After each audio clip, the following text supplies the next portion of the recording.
fall to the Blue Jays 7-6. So New York and Baltimore still tied for the AL East lead. Brewers all over the Braves 16-7. Milwaukee, the NL Central leaders, get the 3-game sweep of Atlanta, who's dropped 5 in a row and fall out of the final wildcard spot in the National League. They're now a half game back of the Mets, who beat the Rockies 9-1. Padres wrap up a 3-game series sweep of the Pirates with a 7-6 win. Phillies down the Diamondbacks 6-4. I'm Eddie Garcia.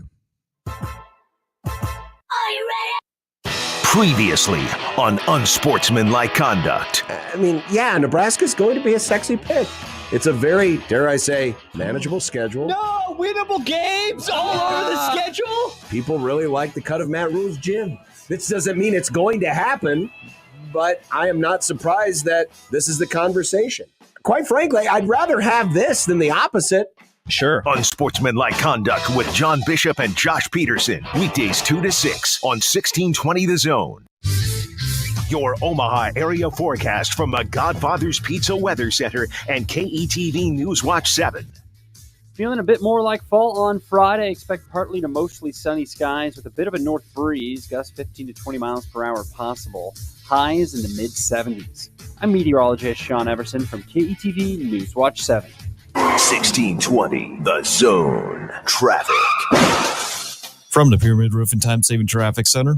Not a bad start to this Friday morning in the Omaha Metro. There's no accidents or delays to report. Something to keep in mind, the traffic lights are out on North 192nd at Cleveland Boulevard. Treat that area as a four-way stop. Otherwise, traffic flow is smooth sailing for the most part. And if anything changes throughout the rest of the morning, I'll keep you updated. Just be sure to buckle up and drive safe out there. I'm Joey Colbert. Time-saving traffic is brought to you by Omaha Transmission. If you're having transmission problems, you need a specialist. Call Omaha Transmission and see why people have been recommending them for almost 20 years. Omaha Transmission, shifting to running smooth. Here's today's Husker Max Practice Report, brought to you by Tickets for Less on 1180 and 1620 The Zone. New Nebraska secondary coach John Butler likes what he sees in Tommy Hill, but notes that the veteran DB has plenty of growth available in his game. As a player and as a person, he seems to be very similar to the ones that I've coached before. Not really to get into comparisons, but as a DB coach, you want guys with long arms and can run fast and can defend the passing game. Tackling and playing the ball is a big part of it too. But when I looked at him and evaluated him, and as I have evaluated him on the field, I think he's got a bright future, but he still has to invest and put time in and keep working and understand that just because he's an older player at Nebraska, there's still a huge growth opportunity there for him. And the minute he gets complacent, the minute he thinks I'm one of the better players in Nebraska, I got a draft stock or whatever, his focus has got to be on his development. For The Zone, I'm Caleb Henry. The Husker Max Practice Report, brought to you by Tickets for Less on 1180 and 1620 The Zone. Husker football fans, get ready to cheer on your Huskers like never before. Tickets for Less is offering an exclusive deal that will have you jumping out of your seat. Use promo code THEZONE and save big on Huskers tickets for every game, home and away. From the home opener to the intense new conference matchups, Tickets for Less has you covered. Don't miss a single moment of Husker football. Visit ticketsforless.com today, use promo code THEZONE, and secure your seat to see the Huskers live this season. Hurry and use promo code THEZONE. This offer won't last forever. Fun-Plex asked an AI assistant where you find ultimate summer fun. And, Fun-Plex. Nebraska's largest water park and rides, now with the brand new spinning, tilting Wipeout. Tasty treats, special events, private cabanas, and more. Probability of unforgettable fun, 100%. Fun-Plex is the best choice for an all-in-one day of summer excitement. So, see you at Fun-Plex then? I am a language model. Yeah, fair enough. Get your human tickets at fun-plex.com. Let's go!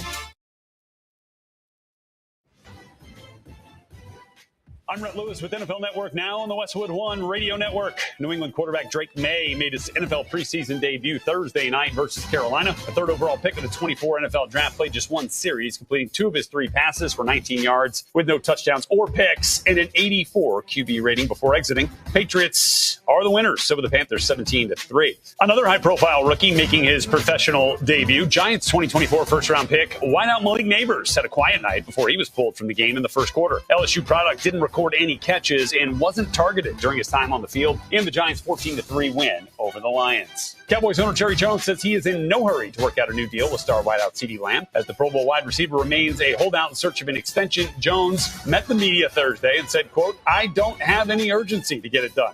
As Jones's comments spread across social media, Lamb tweeting a response of, LOL. This has been NFL Network Now on the Westwood One Radio Network.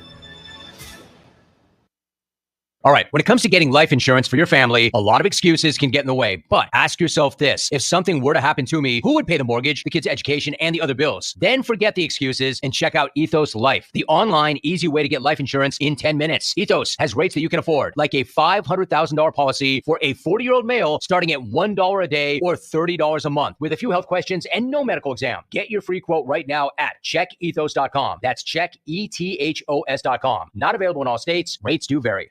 On the battlefield, there's a saying America's military men and women live by. Never leave a fallen warrior behind, ever. Off the battlefield, Wounded Warrior Project operates with the same goal. Wounded Warrior Project was created to help our men and women returning home with the scars of war, whether those scars are physical or mental. Wounded Warrior Project. We never leave a fallen warrior behind, ever. Learn more about what we do at woundedwarriorproject.org. Host is roasting every morning. Host is roasting every day. At Host Coffee, every cup of coffee served comes with a promise. A promise of quality, innovation, and a dash of fun. Ensuring your workday is as delightful as your coffee break. Call Host Coffee today. Proudly serving Nebraska since 1972. Host Coffee is always roasting something good for you. So, Evan, you're earning college credits in high school? Tuition-free college credits. I'm saving time for future me. And I'm saving thousands in college tuition. Kelsey, you're graduating high school? With my gen eds knocked out, tuition-free. Always one step ahead, Kelsey. Jimmy, after high school, what are you going to be? Debt-free thanks to MCC. Thanks, MCC. Earn college credits while still in high school. Tuition-free. Classes start September 3rd. Get started at mccneb.edu/tuition-free. 1620 The Zone.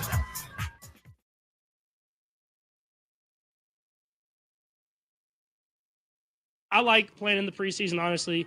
Getting in there, trying to make sure that we're doing stuff the right way, and then getting out, trying to keep everybody healthy, and then playing the sport that I love. You can see it out there. I mean, when guys make plays, everybody's going out there to celebrate. And we have a lot of good guys that are playing hard and all making plays against a great defense. And so and it's not always going to be perfect. It's not always going to be the perfect play or whatever like that, but they're all competing every single time. They're rooting for each other, and that's what you want in the receiving room is a good group of guys that are talented. I'm extremely excited. I mean, obviously for me to go out there and play with these guys and showcase what we have the ability to do, but to learn from our mistakes too. I mean, you want to go out there and play for real and play against someone else. I'm tired of going against Spags and every defense known to man. And so I think just going out there, letting the guys play, make decisions under fire, and have them make those right decisions and learn from the mistakes after. Live from 50th and Capitol Avenue in the Big O. This is Mornings with Sharp and Handley on 1620 The Zone, 1620thezone.com, and 1620 The Zone TV. Now here's Gary, Nick, and Jimmy.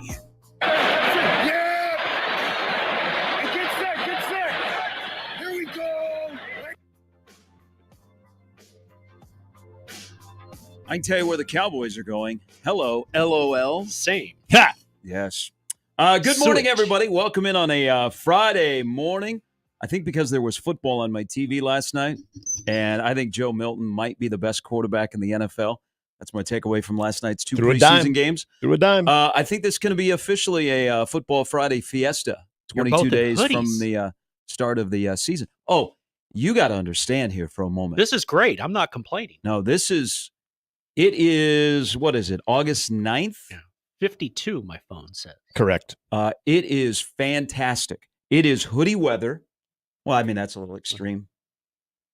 Yeah, that's a little extreme. Oh, that's true. I look weird. The fall outfit day. I look like Midwest. So you know, you feel like you're about ready to close the lake house because a little bit crisp air. Yeah. A little bit later in the season, you're about ready to shut down the lake house for the winter. But around here, it is August 9th. And this time last week, it was hotter than you know what. We were living on the sun. It is hoodie weather. It is. So we both have hoodies on. Legitimate hoodie weather. I was driving in this morning, And on my drive in, we got a regular cast of characters. The three older ladies that walk, that wear like construction orange, so good people don't run them Safety over. first, Gary. Safety first. I've got people that are walking their dogs. There was a couple walking their dogs this morning, and they were in the hoodie army. Plus, they were wearing beanies. And it's August 9th. I so wanted to take a picture. Wow. But I thought that would have been pretty damn creepy. Yeah. And my window was rolled down, and we were at the intersection. They were waiting for the stoplight like myself, because in the morning when there's no traffic around, I always obey the stoplights. But they were wearing beanies, and I'm like, whoa, this is the 9th of August. Yeah. Let's go. Let's go. I love this weather. And you know what? For those people that still have your air on, burning money. You might as well bet on Colorado to win the college football championship. That would be You us. are burning money. Open it up. Sleep with the windows open. Feel like you're at a lake house. Yes. This is beautiful weather on a Friday morning. Fresh, cool air coming through the windows last night. Even smelled a hint of a fire pit, too. Really? That's when That could be we're Canada. getting to fall. That could be Canada, actually. This is exactly. I don't care about when people start talking. When we get to this part of the year, we get closer to Labor Day, and everyone. I think usually is that the universal end of summer to you? When we get to Labor Day? No. Or did that already happen? No. Summer can go on forever. Oh yeah, sure. No. That's I'm. Summer's meh. a state of mind. I hate when people say, I just want to get to fall, because sometimes fall just bleeds right into winter. Indian summer. I do too. When you're playing a football game in the middle of November and it's 75 degrees. Yeah. Black Friday. Swing. The Indomitian Sue pick six Alex Henry game was in the 70s. I'll never forget that. That can keep going on as long as we Did can you just possibly. say the thing about falls, it bleeds into winter? Well, yeah, fall bleeds into winter. Sometimes you don't get much fall. Sometimes fall is just, it's like spring. Like, well, we didn't have much of a spring. Sometimes it's like, well, we didn't have much of a fall. Went right to winter. So but I love this type, like what we're waking up to, because then we're going to get what in the 70s today. And that's 76, perfect. dry. Yeah, sunny. that's perfect. When is it going to warm up again? Next week. Yeah, but only in the 80s, Yeah, rain right? chances next week. I think only in the 80s. I'm good with that. 22 days from now, it'll be 83 at kickoff. Oh! For Nebraska and UTEP. Put it on the board. I'd love it. Sunny, light wind from the northwest. I'll take it. Hey, can I apologize to you real quick, by the way? Loaded question, but go ahead. So the last 2 days, I've learned something about our great state. It's generally right as I'm walking in the door. And I'm sure you're getting these emails as well about our great state and where we rank in certain categories. Like yesterday, I found out that a new study revealed, Gary, maybe you didn't know this or not, that we are the fifth least vulnerable state of identity theft and fraud. Okay, that's a good one. This morning. Thank you, Ticketmaster. Take that radon poisoning. Yeah, I got one of those too. Yeah, I feel like you guys get these. I looked through it, Jimmy, and I was like, do they owe me any money? I read through it, a couple pages, threw in the trash. Yeah. Is there something I got to sign? Is there is there some type of direct deposit on the way? When he said that day, I went home and threw it in the trash because like, okay, I don't need this. Well, where I want to apologize to you specifically is I've really stood up for our fair state when it comes to driving. But I didn't get into the weeds of this study. I just saw the first part of the study revealed this morning is that Nebraska is the 10th riskiest state for teen drivers in America. So maybe your assessment of our state and its drivers is more accurate than I want to believe. Maybe I've been in denial the whole time. I didn't see where... You said the state, not Omaha. Yeah, the state. Okay. The state. And I do apologize to our friends in across the river in Iowa, where I did not see them in the top 10. So again, I'm a big man. I could admit when I'm wrong, and the studies, they don't lie. So apparently, if you're a teen driver, this is kind of a risky state to learn how to drive. So that must mean we're a bad state when it comes to driving. Snoop take. So it's just sometimes you just got to get that off your chest. Make sure before we move forward that I owned up to my mistake right there. So there you go. Okay. According to johnfinch.com. I don't think we're on the same email list. johnfinch.com. There's no need for you to forward those, by the way. Oh, sure. Yeah, I'm good. I might reply all. I'm good. These like my work emails about guests for the show that are, battered. Well, yeah, these spouses. are similar. Yeah. I mean, we could, at the end of this. We all get those you get guest suggestions that have nothing to do with your format. Well, they said they didn't necessarily suggest a guest. They just said, we would be honored if you considered covering this story, crediting the original study URL. Well, I did. Team coverage. Yeah. You just never know where there's going to be some relevant content, and I felt like it was. We talk a lot about the driving in the state, and especially in the city. So, it is Hip Hop Day at the Olympics. Pop and lock, fool.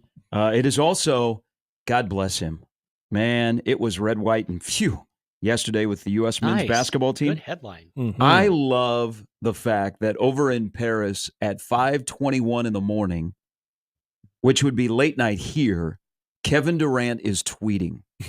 So Kevin Durant, who had himself a nice little ball game yesterday in the 17-point comeback against Serbia, he is, so he's replying to a lot of tweets. And I'm with him. Like, Kevin Durant and I are going to share something in common here. Okay. So he responds to this one guy. Now, remember, this is 5:21 in the morning. Mm-hmm. This is Kevin Durant over in Paris. And they play tomorrow at, 2:30 against France for the gold. This guy named Will Jones does not include Kevin Durant. So Kevin Durant is one of those guys that searches for his name on Twitter. Yes. I know people that do that while they're working like games, like broadcasters. Why would you do that? Dan Dockich used to do that all the time. He Yeah. would search on Twitter his name, not his mentions where he's tagged, but he would search his name during games that he was doing, and he would respond to people. So this guy does not quote or does not use Kevin Durant's Twitter handle. He said, some people are saying me calling KD a scumbag was too harsh, so I'll rephrase. He's a petty, insecure, little ignorant biatch. Kevin Durant quote tweets him at 5:21 this morning and says, Will's upset. Okay, so another guy says, cheering against Team USA? This is from Mike. Kevin Durant responds at 5:21 over in Paris this morning.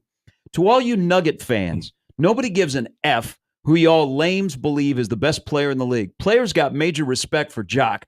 We don't worship him like y'all do, but most are in awe of his brilliance. Trolling you cornballs for rooting against us is part of the game. There's more. Deal with it. So I'm here for this because I'm also is he sensitive? Hey, for such a great basketball player. Yesterday was a good day. I'm here to tell you the Olympics are back. The Olympics are back. I have watched more of the Olympics than I have in a long time. Same. The Gold Zone coverage is on a whole nother level. NBC, for the most part, has done a great job balancing the fact that a lot of the events occur in the morning. I mean, I like waking up and watching live sports, which I've been able to do for 2 weeks now. But the Olympics are back, in my opinion. They are back. This has been a great Olympics. Yesterday was a great day. The U.S. rallies in basketball. We have the Noah Lyles story. Mm-hmm. But here's the thing about USA beating Serbia. And they were down 17, and the Serbians blew it, and they flopped. And it proved that there is one guy that is the best player currently in the world in basketball, and he was on the losing team yesterday. But I don't get the watching that game, because I think collectively we all, maybe you weren't watching it, and then you were following on social media, and you're like, are they really down 17? Is their offense in the first half and their rotations just god-awful? Yes, they were. And so maybe then you tuned in because the U.S. men's basketball team draws attention when they're losing more than when they're winning. But I thought yesterday, collectively as a country, we came together. By the way, thank you, Kevin Durant. He also told us what our country is at right now. Thank you. Kevin Durant for president. Who would also be trolling people on Twitter. Yes, he would. Which used to happen. Yeah, that actually did happen. So we're watching it collectively, and the U.S. pulls it out with an incredible fourth quarter where a 39-year-old guy, a 36-year-old guy, and a 35-year-old guy led Team USA to a win over Serbia to get to the gold medal game. How are you not rooting for the U.S. unless you are a Serbian and maybe a diehard Joker fan? How are you not rooting for the U.S. yesterday? I don't know. Like, well, first of all, even if you're a diehard Joker fan, that I would assume that means you're a Nuggets fan. Well, which would be kind of hey, I listen. There are people. I guess somebody in the afternoons on this radio station, because I got a tweet about it, said they're rooting for Serbia. What? And I don't know. I don't know who it was. Whoa. What was the afternoon show yesterday? Well, I know John's gone. Okay, this so week. Josh and whoever was Yeah, filling in. Yeah. Apparently, I don't think it was Josh. Whoever his co-host was yesterday. It was Jimmy. Okay, so Jimmy Oh, must have boy. said he's rooting for Serbia. I don't know if he was Okay, trolling then. or he was just whatever. But how do you not root for the red, white, and blue? Now, if you're Serbian, if you're maybe a Nuggets fan, Yeah. you may be like in a weird spot. Do I root for Joker? Do I root for my home country?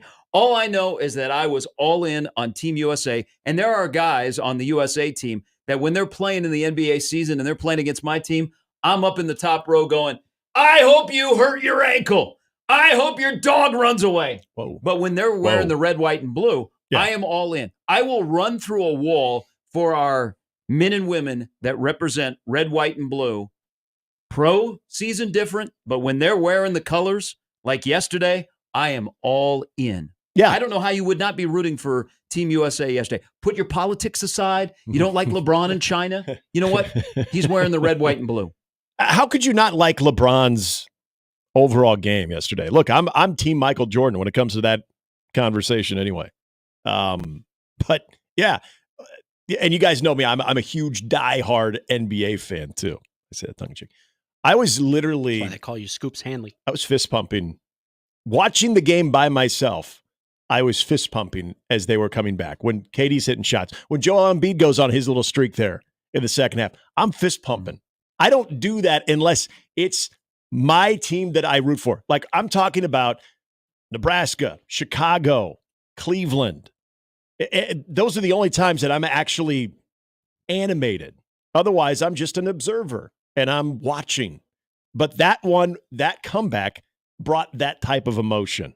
I don't have any strong connection to LeBron or Joel Embiid. Oh, there's a lot of people that like don't like LeBron's act. They bring politics into it. Everything else you're not supposed to like about LeBron. The man's 39 years old and he does something once a game that you go, damn, that's pretty impressive. He's wearing the red, white, and blue. Again, I'll run through a wall for our Olympians. Yeah. I'll root for them. And then when they're back playing my team, I'm going to go right back to rooting for my team. But my team happens to be USA. I'm 100% there. I feel like whether you're hugely invested into the pro game and you know these guys or not, or somewhere in between, you're watching your country's basketball team up against the ropes in a corner and making this amazing comeback. That one point I had myself in the thought process of how can I tie this back into because I would have considered Serbia as the 1980 men's hockey team.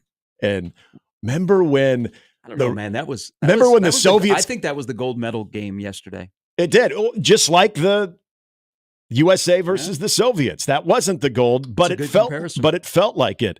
And so I was wondering if the United States doesn't pull this off, is this going to be comparable to when? I mean, I know it's not the miracle, but would this be comparable to a game where the United States is more deep? They basically they've been dubbed the gold medalists before the Olympics even started, yet Serbia would have been the 1980 U.S. hockey team. No one's given them a chance to win the gold. And then you look at certain points. If you go back to that game in 1980, you have certain points of this game of, is this the moment, where the United States had a flurry, had their momentum, had their run, and then Serbia was able to hold it off and then have that Rizione moment, that Michael Rizione moment. And they didn't. I mean, do I dare say the Soviets won yesterday? Yeah. But it was awesome. I think in this calendar year, that was one of the more enjoyable sporting events that I've watched. You had the three best of the generation. You had LeBron, you had Curry, you had Durant doing things. You had what basically the Americans have done in these Olympics is they have had comebacks. Look at track and field. It seems like we make the turn and a man or a woman is behind, and the next thing you know, they're breaking through the tape and they're winning the gold. Yep. I know a friend yesterday that absolutely hates LeBron. Can't stand LeBron. Okay, all of the LeBron, the cover of SI, the decision, the jumping teams, chasing rings, all of that kind of stuff. He was cheering for LeBron yesterday. And I don't know how you would not be cheering for USA, because I don't pick and choose my Olympians I'm rooting for. Yeah. If they're going to wear the colors of our country, damn right, I'm right there. I'm rooting for them. And I loved yesterday. I thought that was great. It would have been miserable if they would have lost. But even when they were down 15, did you look at the betting odds at all? Okay, so when they were down 15, they were still a minus 200 favorite. Oh, wow. which was pretty wild because they were really, really bad. They weren't playing defense. Well, and Serbia couldn't miss. I mean, it was just it was insane how many times you would get maybe string together a couple of possessions, and then all of a sudden they'd come back with another dagger three. So it was always like they were keeping the United States at arm's length before they have that breakthrough there at the end. And I am even a little bit on LeBron. You know, this is LeBron's last chance to get hardware.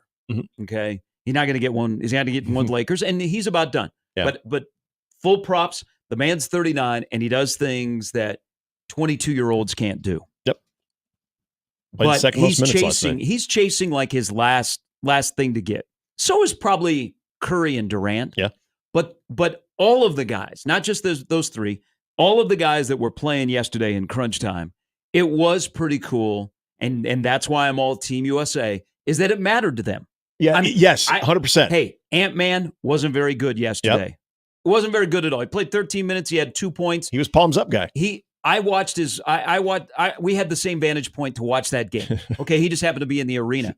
But you know what was really cool? Don't blame me. And this is for the crowd that doesn't like the pros playing in the Olympics.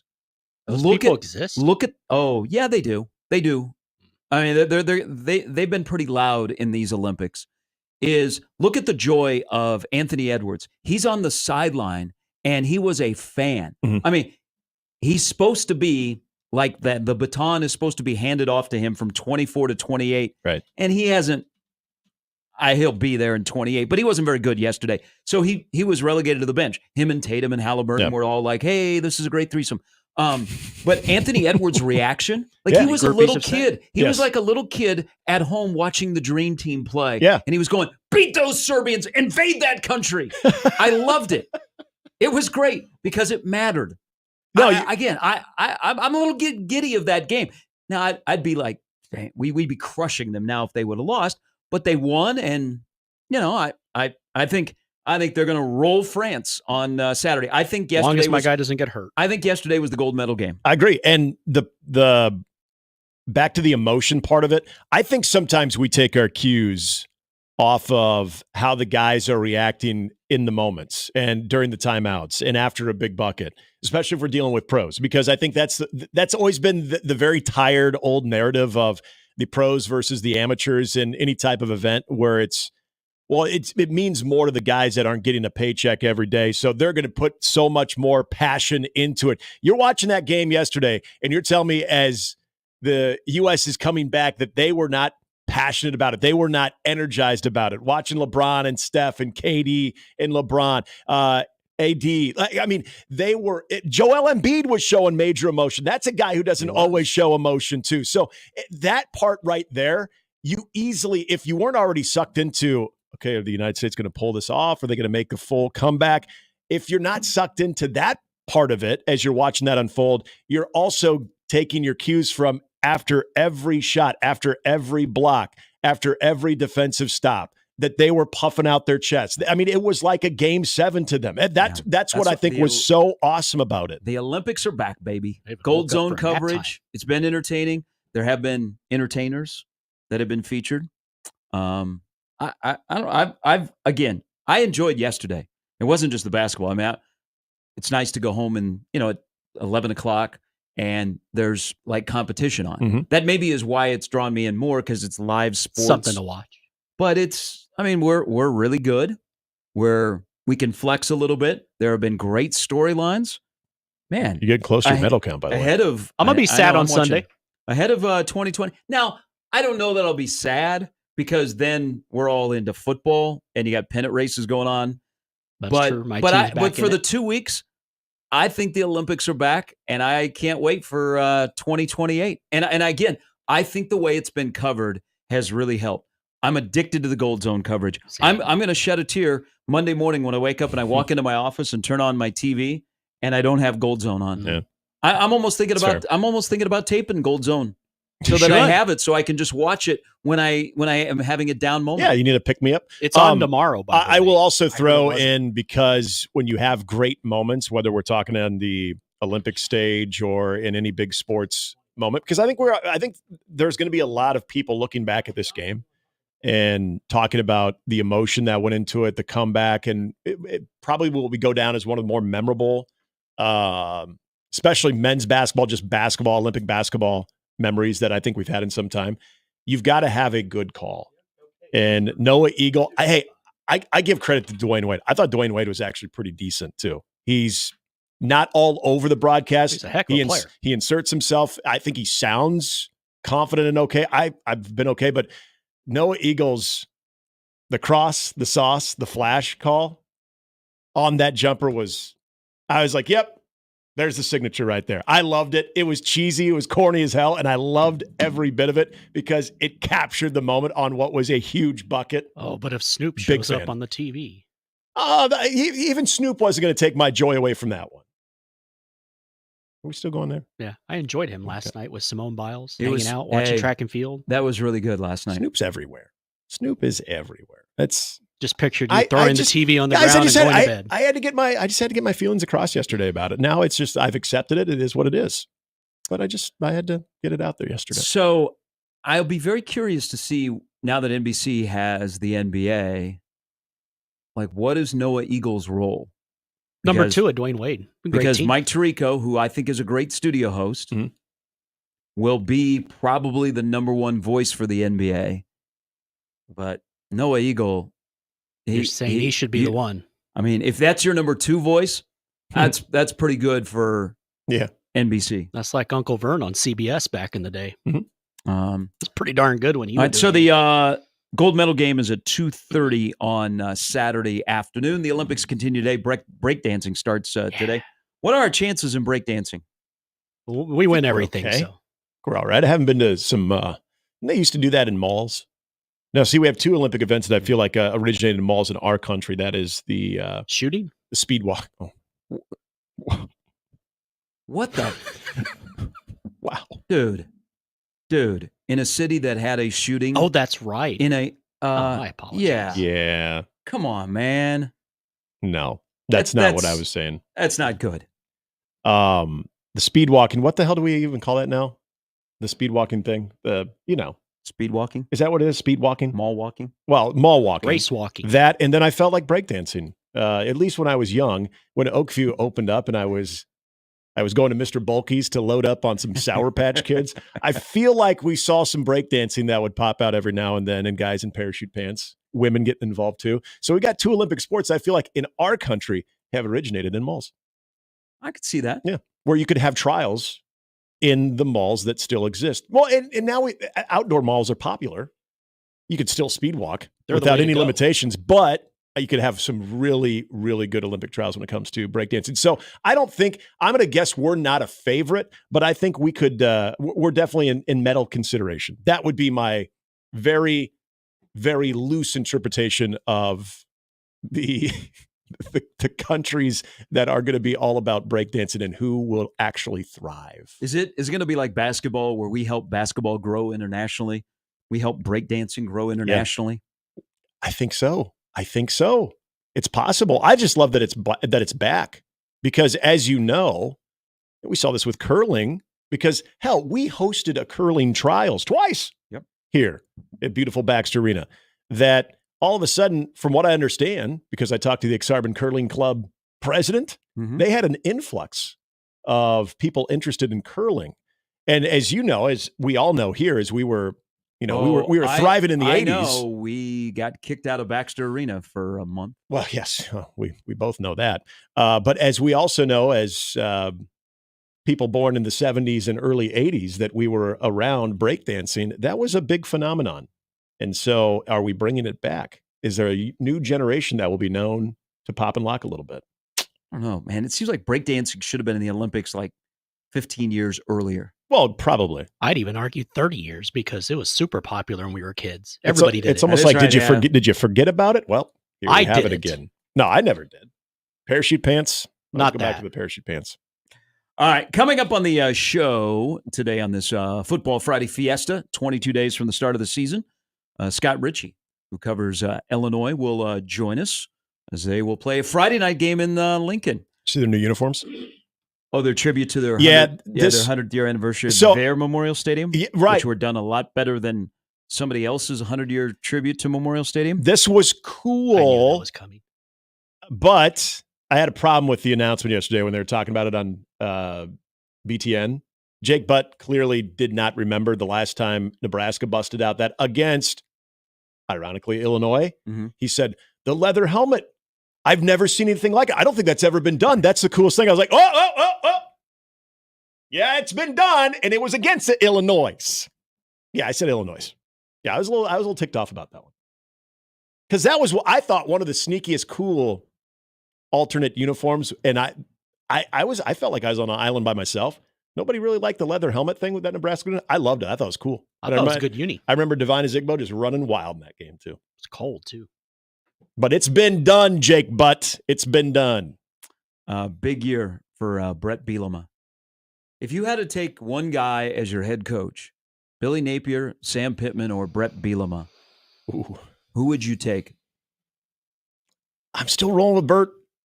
I'm going to go with Sam. I like Sam. I know it's not perfect, but I'm going Bert. Sam Pittman, they just got Florida and Arkansas have had a nice little recruiting 2-month stretch. I would probably go, actually, Billy Napier. Okay. Look at that. I like that. 3 different answers. How many of those guys have an NFL quarterback?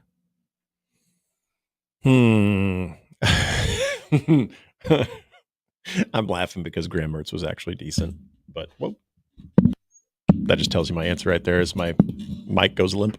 Anthony Richardson starting for the Colts. Oh, I guess that's true. Yeah, that's true.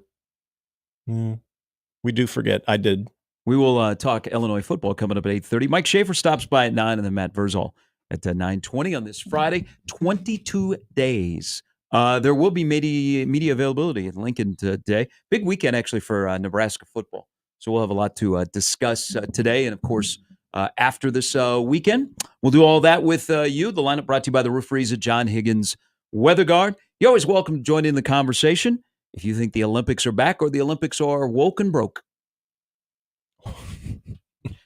402-951-1620. Really? You're going to introduce that?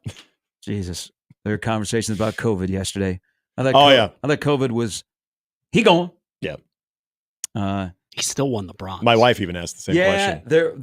There's quite a few things about Noah Lyles and his 200 yesterday that we must discuss. But we will do that with all of you if you'd like to participate or talk a little ball, y'all, because it's a special birthday for someone that we all have an affinity for around here. 42 Degree Source Hotline from the 402-951-1620. You can always email us at any time into the Equitable Bank inbox where Doug is back. He's emailing. Yeah. I'm sure he's going to call one of these shows. That's how you know it's football time. Gary at 1620thezone.com. Handley at 1620thezone. Also on the JTech Construction Zone Twitter feed at Gary Sharp 1620. At Nick Handley 1620. Jimmy's here as well. Lots of football today.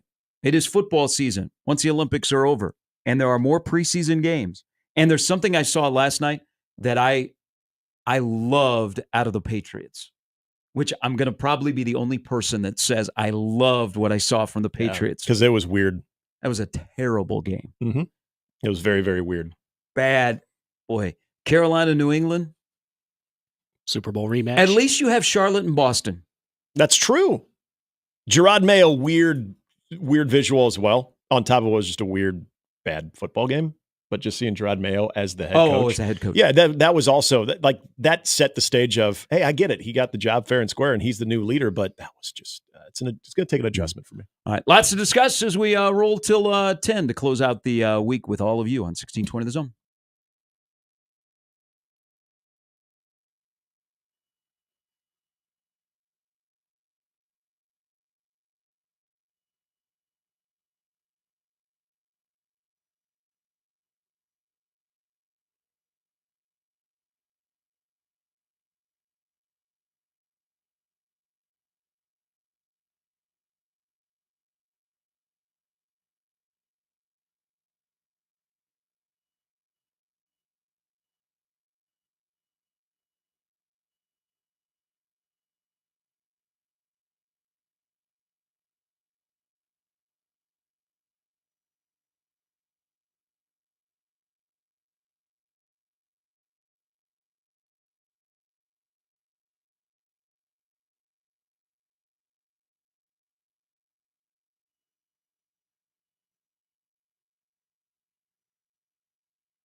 Hey, fall's just around the corner, and 1620 The Zone giving you the chance to win season passes to Nebraska's favorite fall attraction, Vales Pumpkin Patch. You could win 2 2024 season passes to Vales and enjoy all the fall family fun that Vales has to offer. Enter to win right now at 1620 The Zone. Ed tweets at me at Gary Sharp 1620, says there, yes, were people that were secretly wanting to see the U.S. lose yesterday. I believe it because I've heard it before. All right, well, they were wearing the red, white, and blue. Do I want LeBron to lose? Red, white, and boo? Red, white, and boo. Look at Red, you guys. white, Headlines and boo. today. Hey, I like that. Put that on a thing. Red, white, Red, and few. Red, white, and phew. I'll run through a wall for my Olympians, but once they get back on the court and they're playing against my Miami Heat, they're bums, and I don't want them to do anything well. So there you go. It's different. It is. I mean, there are exceptions to some athletes that I'll root for no matter what, like Curry, like even LeBron. I mean, what you saw yesterday, and it was, I mean, it's the legends. There's some incredible players that are on Team USA. Then there are legends. The incredible players that are younger dominated back in the NBA postseason. The legends took over yesterday, but 3 guys that are top 10 all time, 2 definitely, 1 no doubter. Curry has kind of cemented that he will finish his career as a top 10 player. Yeah. I still don't know, watching that game, even, and I don't know if it's the looking for them to lose because you like chaos, if you're the old agent of chaos, and when a favorite, even if it's your country, loses, that creates drama as far as conversation and what we think of them. If it's the MJ crowd, which I'm part of, MJ greater than LeBron crowd, that if LeBron loses in this Olympics, then that adds more fuel to the MJ crowd. I don't know what the ambition is on such rooting interests that would go against the United States. All I know is, like I said earlier, I don't get emotional, like animated during games unless it involves the teams that I have grown up rooting for in a diehard manner. That this is a collection of guys, but you're right. They're wearing the flag, that comeback, those players that I haven't always rooted for in the different occasions. I didn't care who hit the shot. I didn't care who was going to be the hero. I was all about it. It was fantastic. And I felt relieved afterwards, as opposed to, oh man, I was hoping that they wouldn't pull it off. Who is it? Is it Brett McMurphy that wishes coaches a happy birthday? Yes, it is. Yeah. You want to check his Twitter? Okay. Let me see. Because Deion Sanders turns 57 today. I wondered if that's what you're... Boy, it makes you feel old. You know what's great about that? When you know that prime is 57 and you remember watching him in his prime. He has not yet. His last tweet was a happy birthday to Louisiana Tech's Sonny Cumbie. That was yesterday. Happy birthday, Coach. Hey, Sonny Cumbie turned 43 yesterday. I love that bit from Brett McMurphy that he wishes coaches happy birthday. Yeah. Now, the question is, I've never clicked on him, but do coaches respond? Say, thanks, Brett. Let's see. Did Sonny Cumbie respond? I bet some do. Not on this one, no. Lane Kiffin, he would respond. Hey, is Lane Kiffin the second most popular coach in the state of Nebraska? Probably. Dude, hey, hat tip to him. So with his father, Monty, passing away, they came back over the weekend and had a service out in Lexington.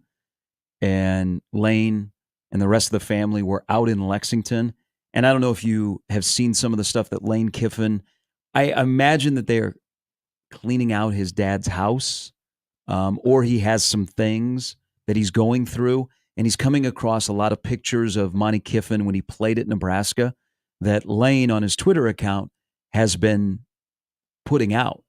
And it's been really, really cool. And he has responded to a lot of Nebraska fans. So there are some that don't know the backstory of his dad and his family being from Lexington, Nebraska, and his dad playing and then coaching at Nebraska. But Lane has been tweeting out. And then this past weekend, they had a service for his dad out in Lexington. And from what I was told, Lane was there. He greeted everybody, was very personable, thanked numerous people for coming. And then Coach Osborne was there. So Lane has been tweeting a lot about Nebraska. I'm thinking, man,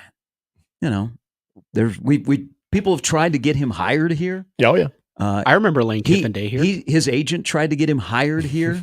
He might be the second most popular head coach in the state of Nebraska that doesn't coach here. He does get brought up quite a bit, and then you're also putting in not only what his father meant to Nebraska football, but then you start going down the nostalgia route too of things that meant a lot to his father. That obviously, as his son and as a guy who grew up as a football guy, because of his father, and was very educated on Nebraska football history.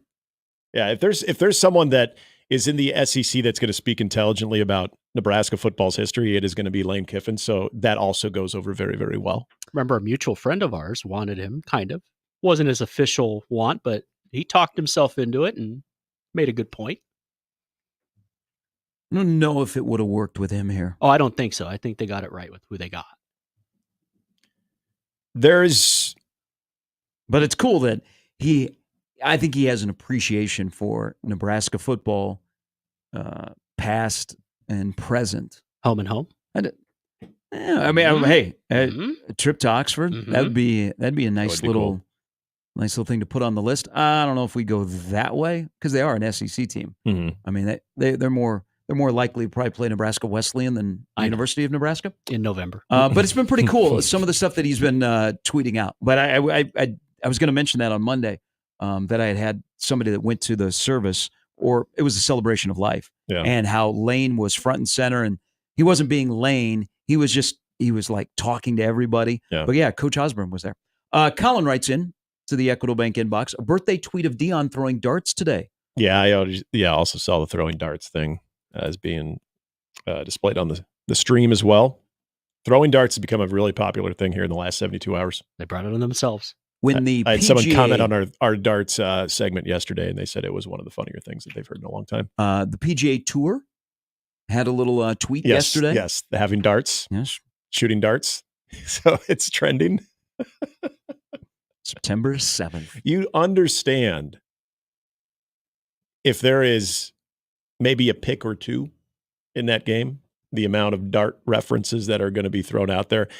I don't even think that's going to be exclusive to Nebraska, Colorado. That's going to be now a universal thing because that thing just took on a life of its own. And I credit you for also helping stoke that fire. A lot of views on that one. All right. I got a lot of new people that are Colorado fans. That muter is... I bet you heard from them. I did. Well, remember, at one point, someone thought you were a Colorado fan. I don't know how many people you mute. I don't block anybody. Yeah. So I only have like faux things that are blocked. I blocked bots. Yeah, that's essentially. When I've gotten direct messages from bots, I've blocked them. I don't have time to have sex with all the Russian bots that get at me. Okay. Yeah. I don't have time to click on your picture. I'm sure you're beautiful. Yeah. But I'm getting older. I gotta keep up my energy. Okay. So I pick and choose. So your sliding into my DMs isn't going to work because I'm not going to click on it. Right. And also, good for you. I mean, I could, if I wanted, I could go down the street. I don't need to go to Russia to get that. Yeah, you're a man of principle too. Well, I don't know I'd go that far. Have you ever, I don't know if you mute a lot of people. I do. I don't say a lot of people, but I've muted a few people, yes. Have you ever gone back and just said for one day, you know what? Because sometimes you get tagged in conversations. Yeah. And it will have people that you've muted that are in the conversation. Yeah. You ever go back and just click on that mute and just remind yourself why you muted? I have. Yes. Absolutely. I have. There have been a few people that I've unmuted that I thought, oh, you know what? Time has passed. I don't know that I've done that. I've done it on a couple of people that I just didn't like, especially during certain times of years. You might know where I'm going with that I just couldn't take it. Fair. And then I realized, hey, we're past that point in said year, and it's back to things that I don't mind reading or hearing or engaging about. So then I'm like, all right, so you're back. So Severe has like 4,000 people blocked. I might be a little bit over man the of principle. It's a lot. I've told him that he should have a day every year where he unblocks everybody. and then you start over. I've tried to convince him of that. Now, 4,000 might be a little high. Yeah, but Michael has a lot, and he's not afraid to tell you about the muted words he has, the muted people, and the blocks. I told him one day a year, go through, unblock everybody. Everybody gets a fresh start. I remember Michael's mutes. What do you think the same as success mine. rate would be on everybody having a fresh start and seeing if they could last 24 hours before they got muted again?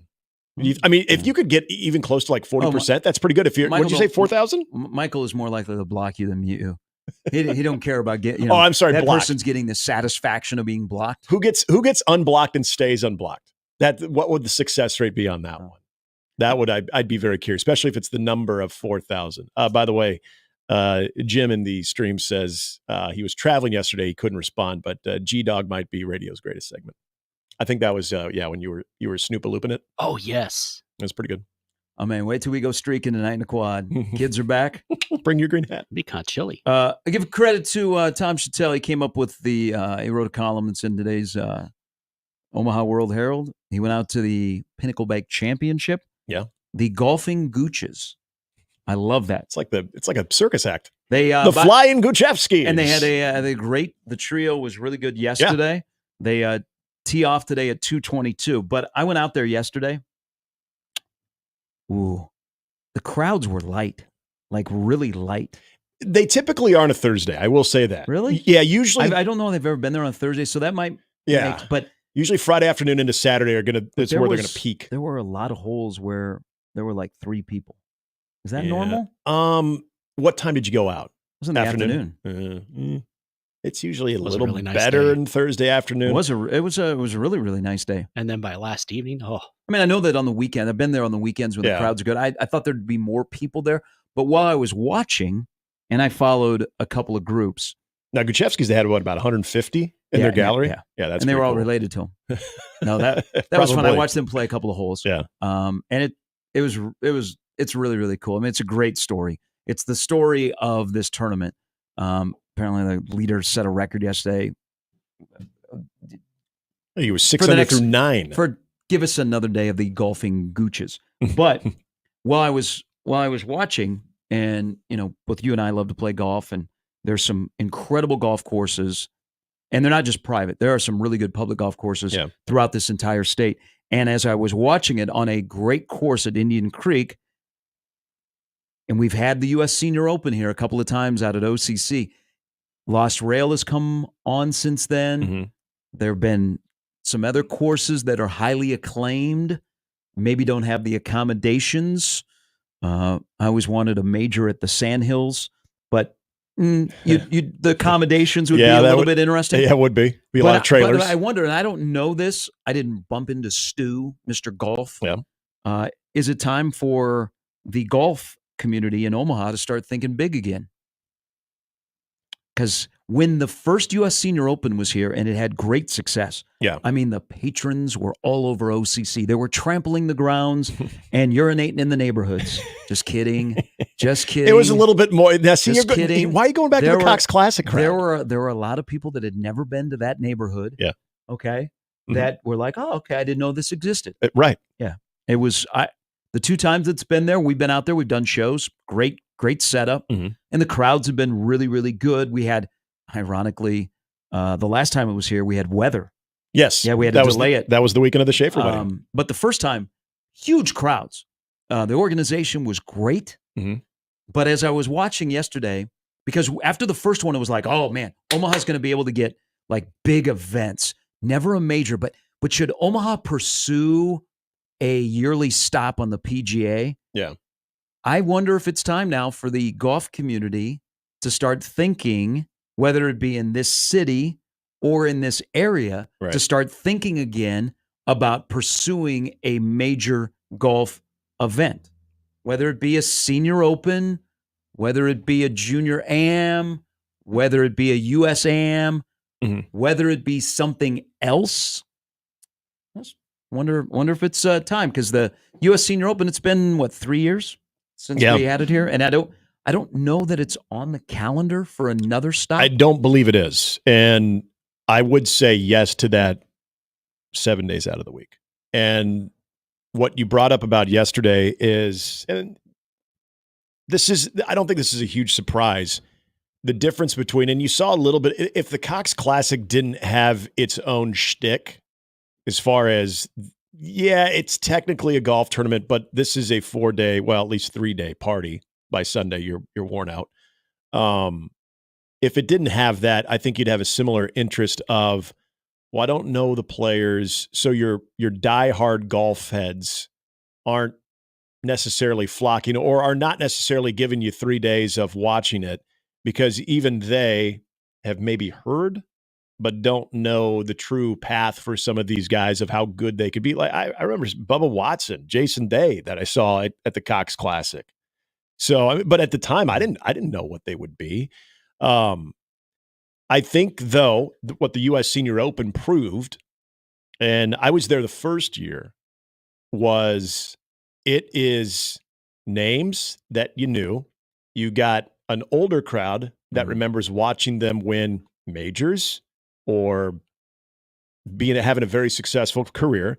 Then you've got maybe new to the game golfers that at least know of them as well, have seen them compete in various majors because they have the lifelong exemptions. So again, to me, it comes down to the party part of it, the social aspect of it is cool. We're an event town. So I think if you throw something unique at us and it's something that, maybe kind of breaks up the malaise of waiting for football to start, it's always a good thing, but you've got to have names. You have to have names for that to be a hit. Thankfully, there are locals that are playing. Yeah, exactly. Because there are guys walking around yesterday that I don't know. I don't know Danny Walker. But I don't know who Danny Walker is. I don't know who you are. He was amazing yesterday. He was 9 under, and I don't know who Danny Walker is. Yeah. And maybe that's the Corn Ferry tournament, and every stop you're hoping you get a local. Fortunately, this year you got really a cool story that's one of the better golf stories of the entire year. But I wonder if it's time. I wonder if it's time to go big again in this community for a golf event. And I know what happens. People get defensive, like, "Oh, you can't make you don't take away from the Corn Ferry." Don't. You know what? More people are going to go to a special golf event than a yearly stop from a AAA tour. Right. That's the reality. It's the reality. I would tell you this. So that the Senior Open, which obviously is a major in the Champions Tour, obviously would pale in comparison and I know it would never happen, if you had an actual major on the PGA Tour. Okay, that's not happening in Omaha. But I would also say, let's probably not a FedEx playoff event either, but just a PGA event. You have I don't even know. Just throw in said sponsor. You have the Woodhouse Open. I don't care. It's a PGA stop where you might get a Rory, you might get a Scotty, you might get a Jordan, you might get a JT. You might get some of the guys that right now. And even the ones that are, you know what, that's not an event I'm going to play in. As long as you have, say, 6 names that are recognizable and they're currently within that 20 years old to 50 years old, so they're actually playing in the PGA Tour, they're not on the Champions Tour, but it's not a major, I think that would be a home run. What about the Solheim Cup? I could see that. See, that would be pretty cool because it's essentially the Ryder Cup, but on the women's side of it. Yeah. I know the LPGA, so when we were in Michigan this last year, the day that we left, Grand Rapids was hosting an LPGA event that week at one of their really nice country clubs. And we were driving by the country club on our way out of town and just seeing the signage and everything, the trucks getting ready. And from what I understand from my brother-in-law,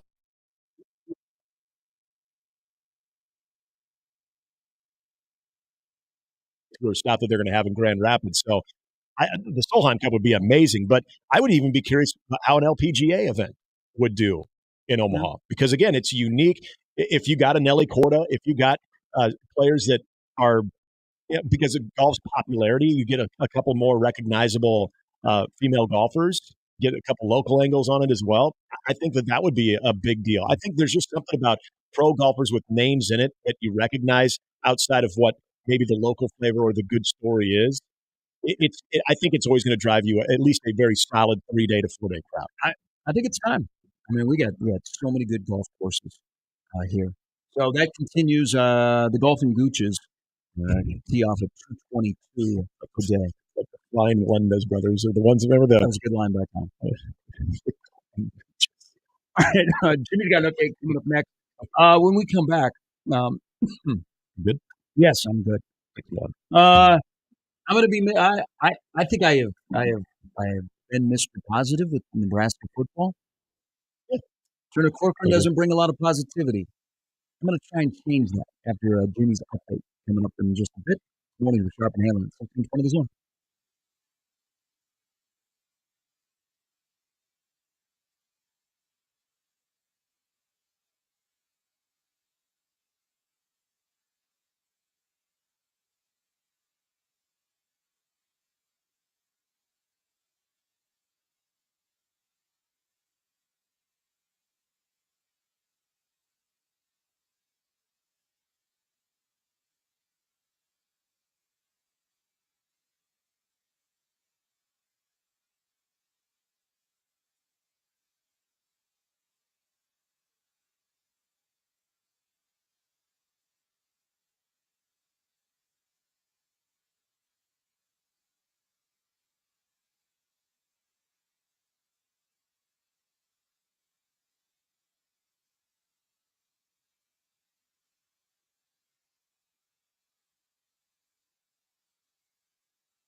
The Storm Chasers fell short against the I-Cubs for a 3-2 loss last night at Werner Park.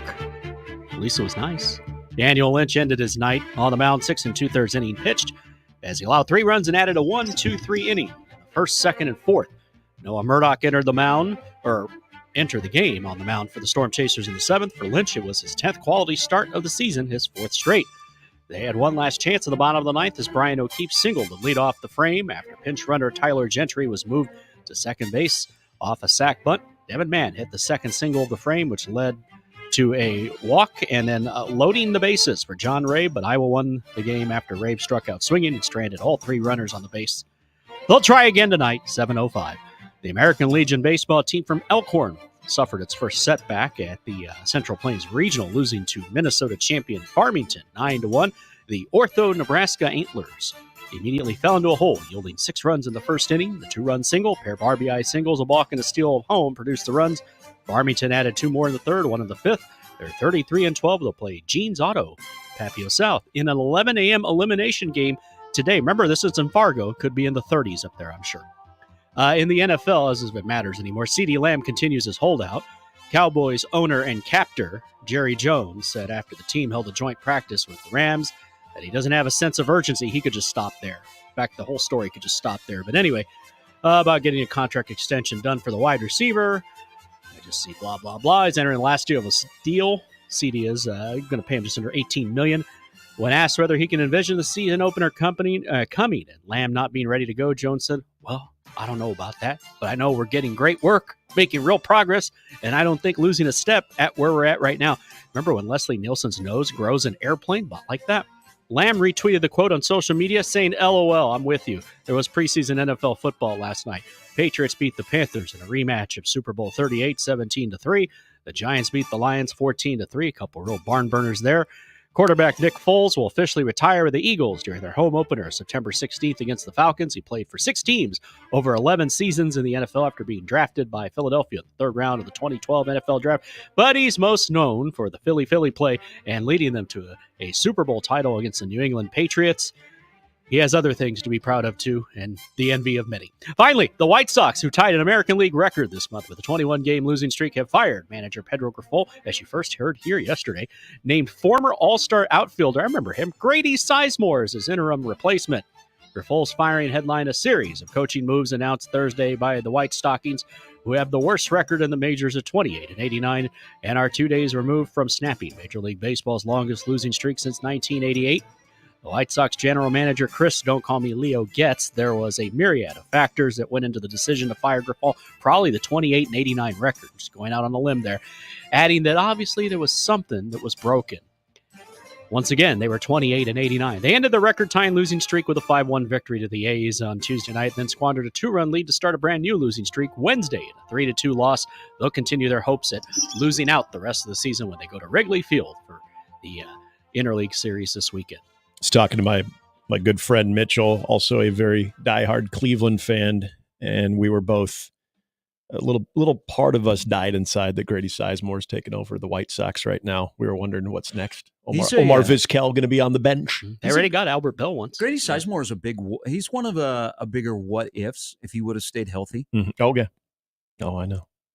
But why would he do that to himself?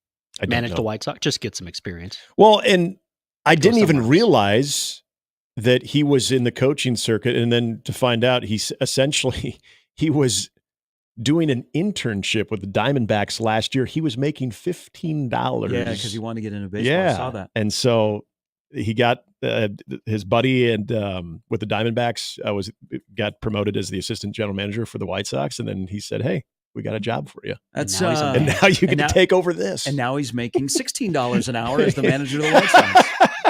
Do you know, because they've been so bad with the White Sox this year, that they have a hiring freeze in their business side of their operation? That's awful. I love those hiring freezes. Why doesn't you remember there was a time that Ted Turner managed the Braves? Mm-hmm. There really is no accountability for owners. No. Okay. You can say, like, for a Cowboy fan, Coach Jones, you're pissed at Jerry Jones, but you can't quit being a Cowboy fan. Right. And you're still going to go watch him play. Now, the White Sox fans have been like, I've had enough. But there's some, Like, where is the accountability for owners? That's why if the owners have such a bad team and they make a firing, they should come down to the dugout. Mhm. Ted Turner managed the Braves. Can you imagine Jerry Reinsdorf being in a baseball uniform in the dugout? Can you imagine Jerry Reinsdorf going out to the mound to make a pitching change?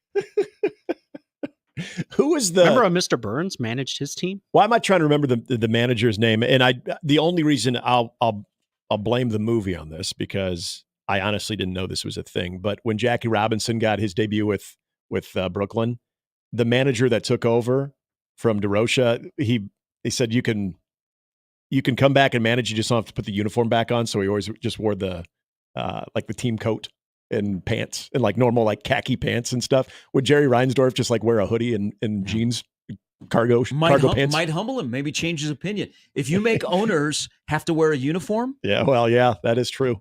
There's a visual. Hey, speaking of baseball, Tom Ricketts wearing a Cubs uniform. Other than Halloween, he probably has never worn. Real quickly on something Jimmy brought up too. So I wanted to give a shout out just because he's a great guy. He's been coaching for a long time. Billy Lynham over to Papio South. So with Elkhorn losing that game and Papio South winning, those two play in that regional this morning in an elimination game, which is going to be kind of interesting given the fact that I know you mentioned it, but given the fact that I want to say they're rivals, but this was always the weird thing when you had the two Nebraska. You used to have Nebraska. They'd have two representation, but one would go Mid-South and the other would go North Plains. So very seldom do you ever see two in the same regional, but now having to play each other too. In Fargo. Yeah, it is. It's kind of that, we got to go all the way up to Fargo to play a game that we probably played in mid-June and probably in late June as well, because we're probably in the same league together too. So, but at least you know the other team. Not that I have a rooting interest, but I'm always a big Billy Lynham fan. Great program out there at Papio South. So that'll be interesting with the local flavor and elimination game. All right. Thanks, Jimmy. 7:18. We'll talk some Illinois football coming up next hour. Mike Schaefer and Matt Verzal to join us. I'm gonna make a good spin here. I don't know if this is good. I should not have glossed myself there. No spin zone. You guys know that I was bummed because I know Teddy. I've known Teddy for a while, and I'm a fan. I was bummed when he got injured because I know how much work he put in to get back on the field. But can I, in an odd way, say thank you, Teddy? To Teddy? Yeah. All right. I'm curious where you're going, but you can. Same. I mean, you have the platform. Sounds really, really odd, but you guys are going to see where I'm going to land this plane. Okay. This plane was delayed taking off. Okay. You're probably going to miss your connection. Are we on a Delta But flight? I'm going to land it, and you're going to understand it. Is if somebody is going to go down with an injury, there is, and I'm spinning this into a positive because Turner Corcoran right now for me is not a positive, is that the injury occurred in the first week of camp, not the season, camp. So my top three players that Nebraska cannot afford to lose, of course, is 15. Mm-hmm. Then Luke Gifford or Isaac Gifford. Isaac Gifford, yeah. Jesus, Luke should have never played here. I would have never got him confused. That happens. And then Turner Corcoran. So there's another. I want to push back on something that has actually been said on the show. Is Bryce Benhart did it in 23. Well, he can have the Bryce Benhart at 24. Yeah, I've said that. I think that's ridiculous. Why did Bryce Benhart make a jump last year? What was the main thing that Bryce Benhart made a jump last year? I think it came down to how he's able to get his body right.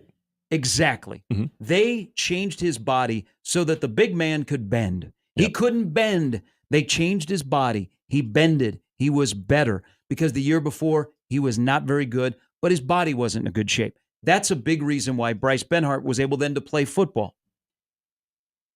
Who has been Turner Corcoran's offensive line coach his last 2 years here? Donovan Raiola.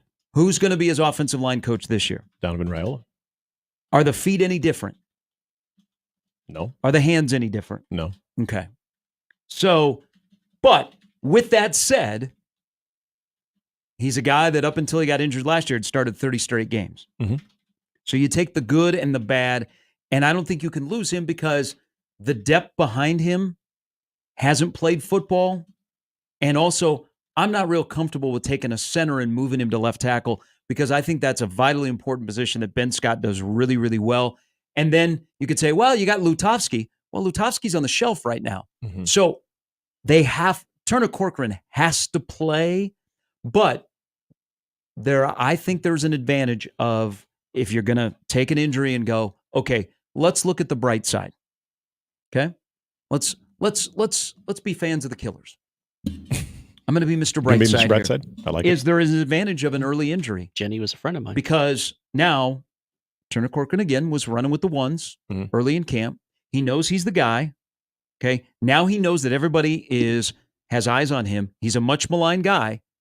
You don't want to be the reason why you don't have a good season or your quarterback is not able to play against Northern Iowa. But it also allows that offense to do a couple of things. The guys that are backups from Gatula to Hood or anybody in between, they're going to get reps with the ones that they probably would not have gotten during the course of camp. They're going to run with the ones, but they're not going to be as extensive as they've been with the ones. So that's an advantage of an early injury instead of, week one. Now we're in game week, but we got to get guys ready. What do we do? Now they got about 3 weeks to work guys in where they're working with the number one offense and also working with a quarterback that will be much different than the quarterback they worked in front of last year, that'll get the ball out quicker, can read defenses, will move up in the pocket, all of those things that normal quarterbacks do. So, Mr. Brightside this morning, because the sun is kind of out and kind of not, so they say it's partly cloudy. But in my world, to spin a really bad injury into a positive is that it happened early. Yeah, and so it's mostly sunny.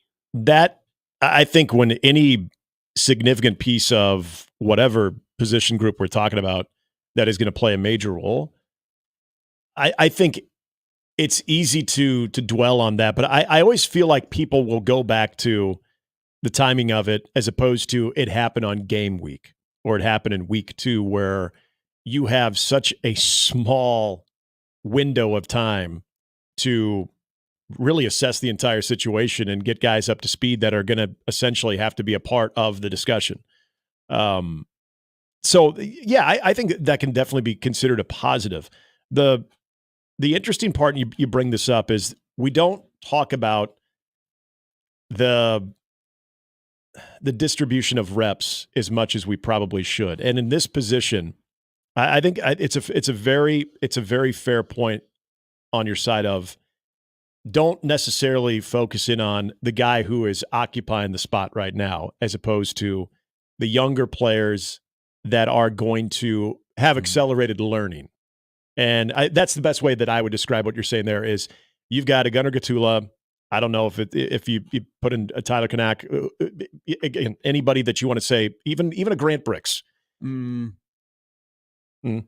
I'm just as far as just he's not. He's going to be a good tackle. He's not ready. I'm not saying ready, but just guys that are now going to kind of move up in reps from where they were to where they currently have to be right now. But to see the frequency of those be distributed to guys that having that acceleration, that's probably something at the offensive line part more than anything, I think would be very beneficial in this matter at tackle because of the importance of that. But you bring up also something that I'd be very curious, and this is where I want to bring it back to Turner Corcoran. We've watched him be a turnstile. I mean, that's just been his time here. I would have to go back on it because you have me thinking about this right now. I would have to go back and look at some of his worst games, whether it's, Pro Football Focus, lowest grades, or when you're just using your eyes and saying, that didn't look good. And how much of that was strictly Turner not better quarterback play?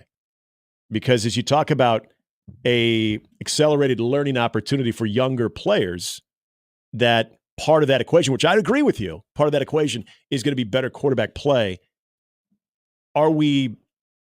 Can we have some, not faith because it's tough to do, but can we have maybe some optimism that better quarterback play would also benefit a guy like Turner Corcoran.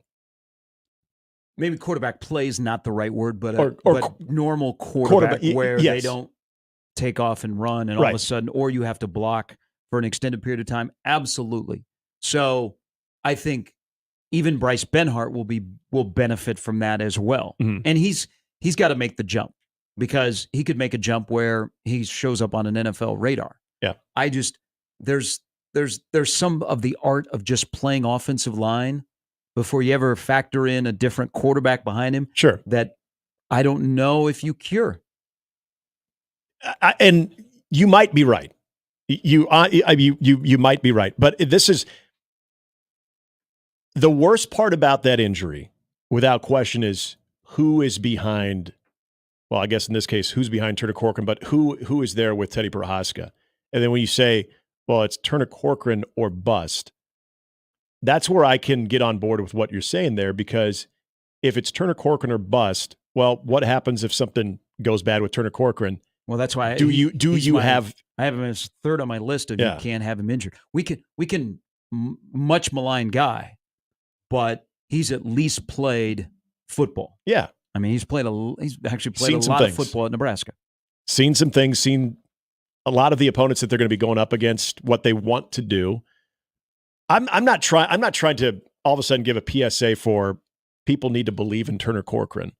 But I mean, what's your alternative? You go to bat for him. No, but what I'm saying is there are elements of development that I do believe in with Donovan Raiola.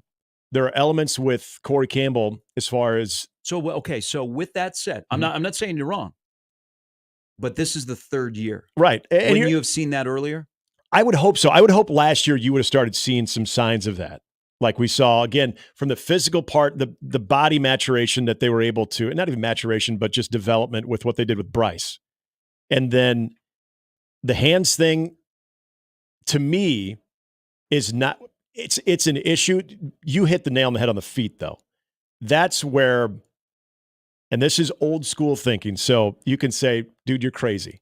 But I've also seen where there's a different type of training. I'm not saying I know exactly what that training is, but a different type of training of what you do when it comes to increasing your agility, trying to change your footwork. And some guys that big, I think, can be slower to the come on that. And so I'm hoping, because the hands thing, as it is a problem, I think the feet thing is the biggest problem. But I also think, dare I say, could be the most correctable, where there could be a jump where that's better. You're able to move that way, move laterally, but also still have that ability to explode off the line of scrimmage that it maybe doesn't fully click, but at least click enough to where it's not an issue, where it's not as big of an issue, where you're still keeping 15 healthy. Because what would Turner be right now? 23, 22? It's, in my opinion, and again, I'm not an expert on it. I'm not a physical therapist or a trainer. In my opinion, you still have room to develop when it comes to that type of size with your overall agility. That's what I hope for Turner. As far as everything else from the development standpoint, that's where I would say you're absolutely 100% correct, where you've been around Donovan Raiola for the last 2 years. You know what you're supposed to do schematically. You know what you're seeing from the amount of different blitz packages, that your different point of impact, all of those things that you have to pick up, especially as a left tackle, that should be there by now. It is what it is. I mean, injuries happen and you coach yourself into options. It's just the worst possible position for an injury to happen.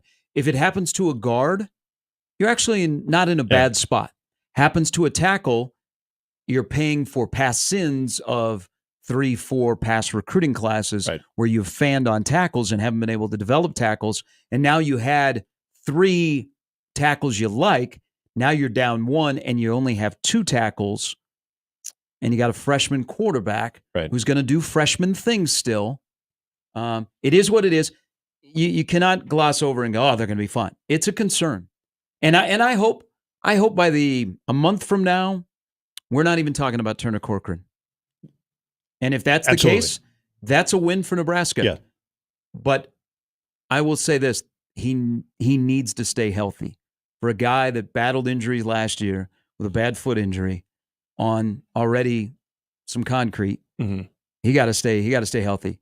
Raiola, Gifford, Corcoran are my top 3 guys that Nebraska cannot afford to lose. Yeah, it's hard to disagree with those. I would throw in some version of a Nash, Ty Robinson, but Yeah, you have, one of those two. You have depth. Fedoni would be another just because of the type of tight end he is. Absolutely. All right, we'll talk Illinois football coming up in an hour. Mike Schaefer as well, Matt Verzal on a Football Friday Fiesta on 1620 The Zone.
So throughout the weekend, we're going to have football on our TV along with the Olympics, baseball, whatever else you're watching.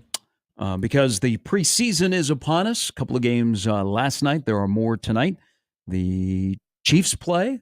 Yeah. I know that because the local television stations that, what is KMTV is the Chiefs station. Yes. KTV is the Viking station.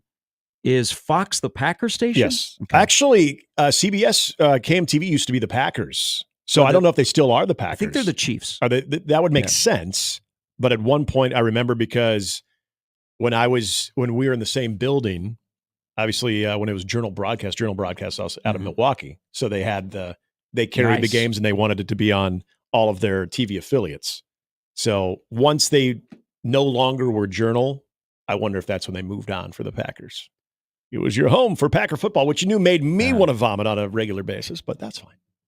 So I was Kevin Harlan. It's always an enjoyable broadcast. I was it's the Packers. I was jonesing for a little football last night, so I watched the NFL Network. Yeah, sorry about that. I think Joe Milton, Caleb Williams, going to have to change his rankings of the best two quarterbacks right now in the NFL. Joe Milton looked great last night. Mm-hmm. Joe Milton may be the best quarterback in the NFL right now. Like today, after watching him, that's my takeaway from the awful game that was the Panthers and the Patriots. That's when you know it's a bad game, when you're raving about Joe Milton. And he had the one very pretty pass, and he was efficient. Next Brady. Joe Milton must be like mid-40s. He was in college forever. He was going to turn around Michigan football. Yeah. Next thing you know, he's at Tennessee. Yet he was drafted last year, this last draft. Yeah. He's got a pension. But the Patriot broadcast did something that I wish like Nebraska would do for their spring game. He's a friend. Love you, Larry Putney. I don't need Larry Putney next year at the spring game. You know why? Because I need what the Patriots did last night. This is, a game that doesn't count. It's an exhibition, just like the spring game. Scott Zolak on one. It was a logical format. It essentially was a talk show. Oh. Yeah. So there was no true play-by-play guy. That's right. Maybe I bring Larry back. Maybe I bring Larry back because we need somebody to facilitate. Yeah. But I don't need Larry doing play-by-play. But it essentially was a talk show. They had the McCourty twins. They had Brian Hoyer was in a studio breaking down plays. It was really Which, by the way, Brian Hoyer's, I think that's a gig for him. I'm a Brian Hoyer fan. I agree. With that. It was a good broadcast because they treated an exhibition game like an exhibition game is supposed to be treated. Yep. They mentioned the right things. They talked about the storylines. They didn't really do any play-by-play because they didn't have a true play-by-play guy in the booth. I really enjoyed it. I would love for Nebraska because those games are to educate people on who looks good, how they're playing. I mean, I don't need to have play-by-play in my spring game. I need to have 100 names mentioned and what they're doing and what it looks like and interviews with the coach during the game and maybe a player or two. I love the format.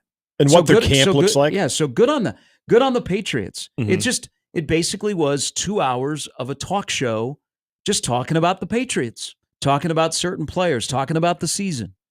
You've done play-by-play in football, and you still do play-by-play in football. I would venture to guess you would not be wild if you were a NFL play-by-play voice, either radio or on a television network. You would not want to do a preseason game in that manner because think about it. Preseason games, you're right. Preseason games and spring games are tough. Yeah, because guys are playing that you don't normally see. Right. You're, for like let's say Nebraska, you got 100 guys. Mm-hmm. In the NFL, you got 90 guys. Yeah, they're not easy to do from the play-by-play standpoint. Yeah, because the familiarity that you have with your core group is, in my opinion, is what makes a broadcast really click. Because you know them, you know their story, you know their impact. They're going to be on the field for 4 quarters, and that's essentially how you roll with that. The idea of essentially a talk show format and then having certain breakdowns. Again, I go back to the Hoyer part of this too, where you get the inside, in-depth conversation about quarterback play, which obviously for the Patriots is going to be a big deal this year. So you see very little of Drake May, but you're also able to go beyond not just the 2 possessions or whatever, however many possessions he played in, and be able to formulate an opinion. Then you got to move on to a Joe Milton, or you got to move on to somebody else or a Zappy. But being able to discuss what you're seeing with your eyes, but also be able to review, okay, this is what we're hearing in camp. Mm-hmm. This is how we're going back without having to, okay, now I got to look down my roster. Who's in now? Okay, where's my spotter? Okay, who made that tackle? Because I'm not really sure. That to me would be the biggest pain in the ass. And so I found it to be for any exhibition games. We would always circle the third exhibition game as, okay, this is the one we're going to dial into because the starter's going to play at least the first half or, sometimes beyond.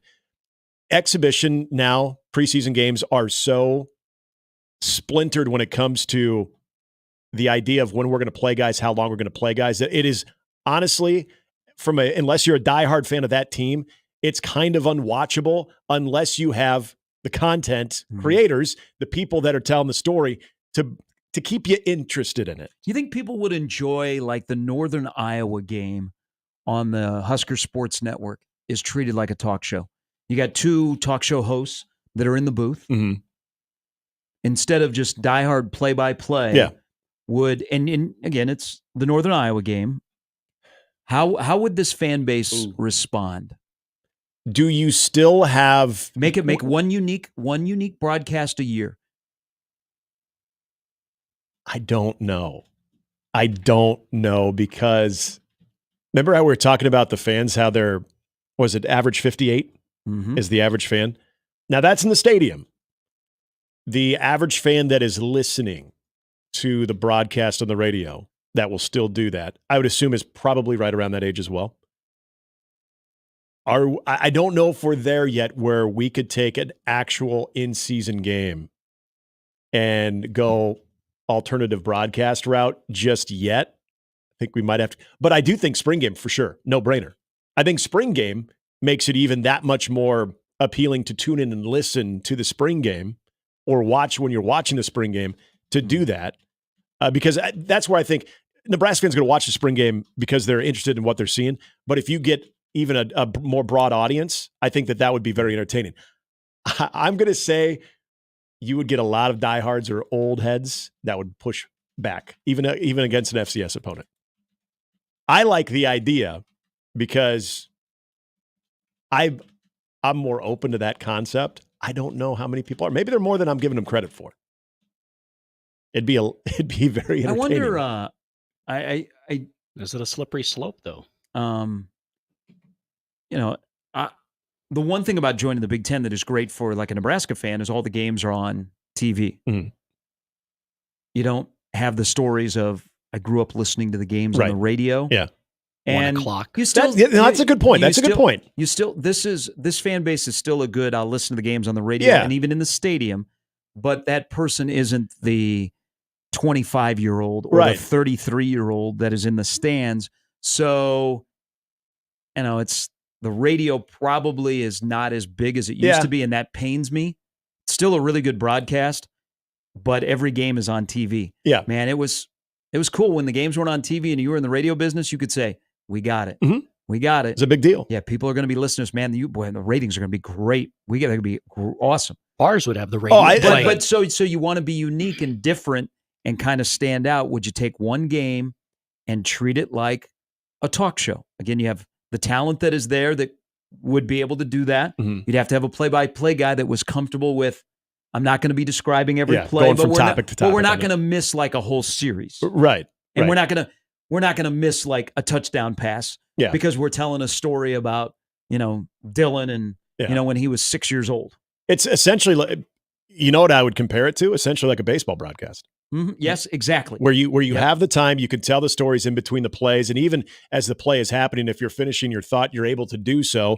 Then you could say, "Oh, and by the way, that was a pretty sweet dig route right there. They got a first down." So anyway, go back to So you could do that. Greg's talented enough; he could do that. Yeah, absolutely. Because I do think of the radio element, and I learned this in Columbus, and then when I came back to Omaha, with harvesting, how you have during harvest days, and you have people on combines, even on a Saturday, that they've got to work or they got to grind. And that's their thing. They're listening to the broadcast. You go into a Hy-Vee, maybe at halftime to restock on beer, and you have the game on the Hy-Vee intercom. So I do know that. Do they still do that? Yeah, they did. Well, I don't know if I was actually at a Hy-Vee during the game last year. but I know 2 years ago they did. A lot of people do go shopping during Husker games. Well, remember when they were playing that's true. They're like, nobody's going to be in the stores. Yep. I'm going. People get on the golf course during that time too that are not Husker fans because they have it all to themselves. But the year that they did the greatest games during COVID when there was no games, I remember that being played on Hy-Vee. Oh, that's cool. Yeah. So, but you're absolutely right about.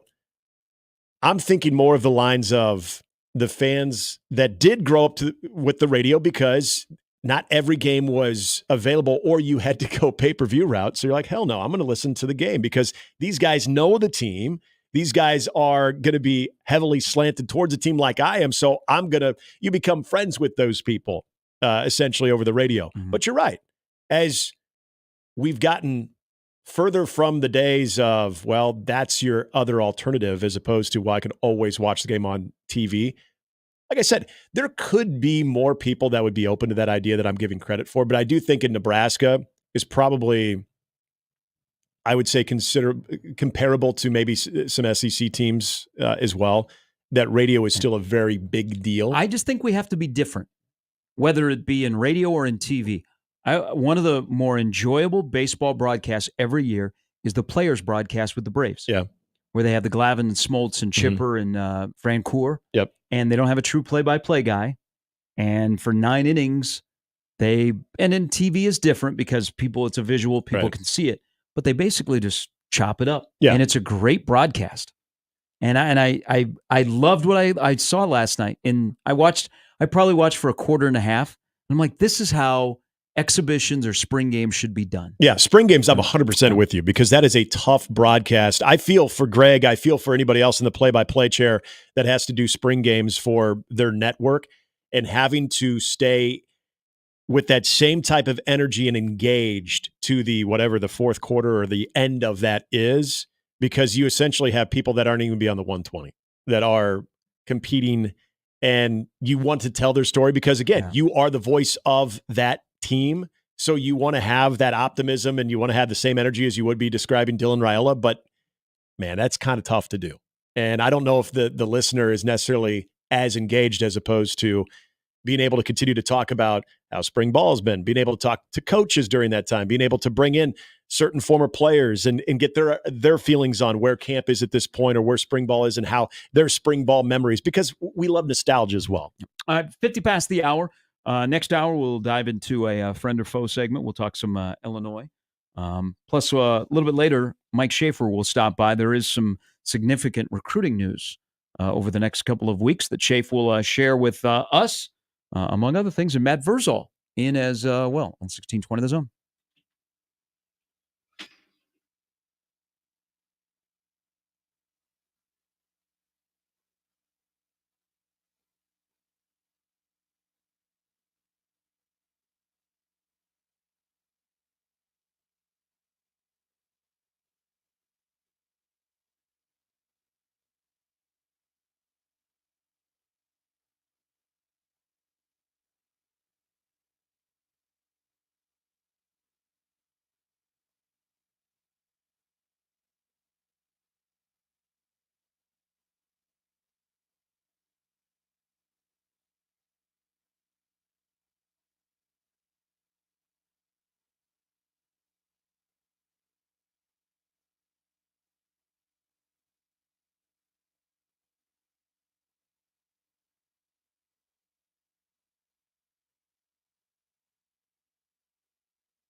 A little sad news. The sports world overnight lost a great personality, a household name Legend. with the swashbuckling move. He was a real one. I think when you hear this, it's okay for me to say this because I'm not alone here, that when you heard the passing of one of the greats in the golf world at the age of 88, you didn't all of a sudden think, oh, his time on the Champions Tour. Mm-hmm. You thought about this clip.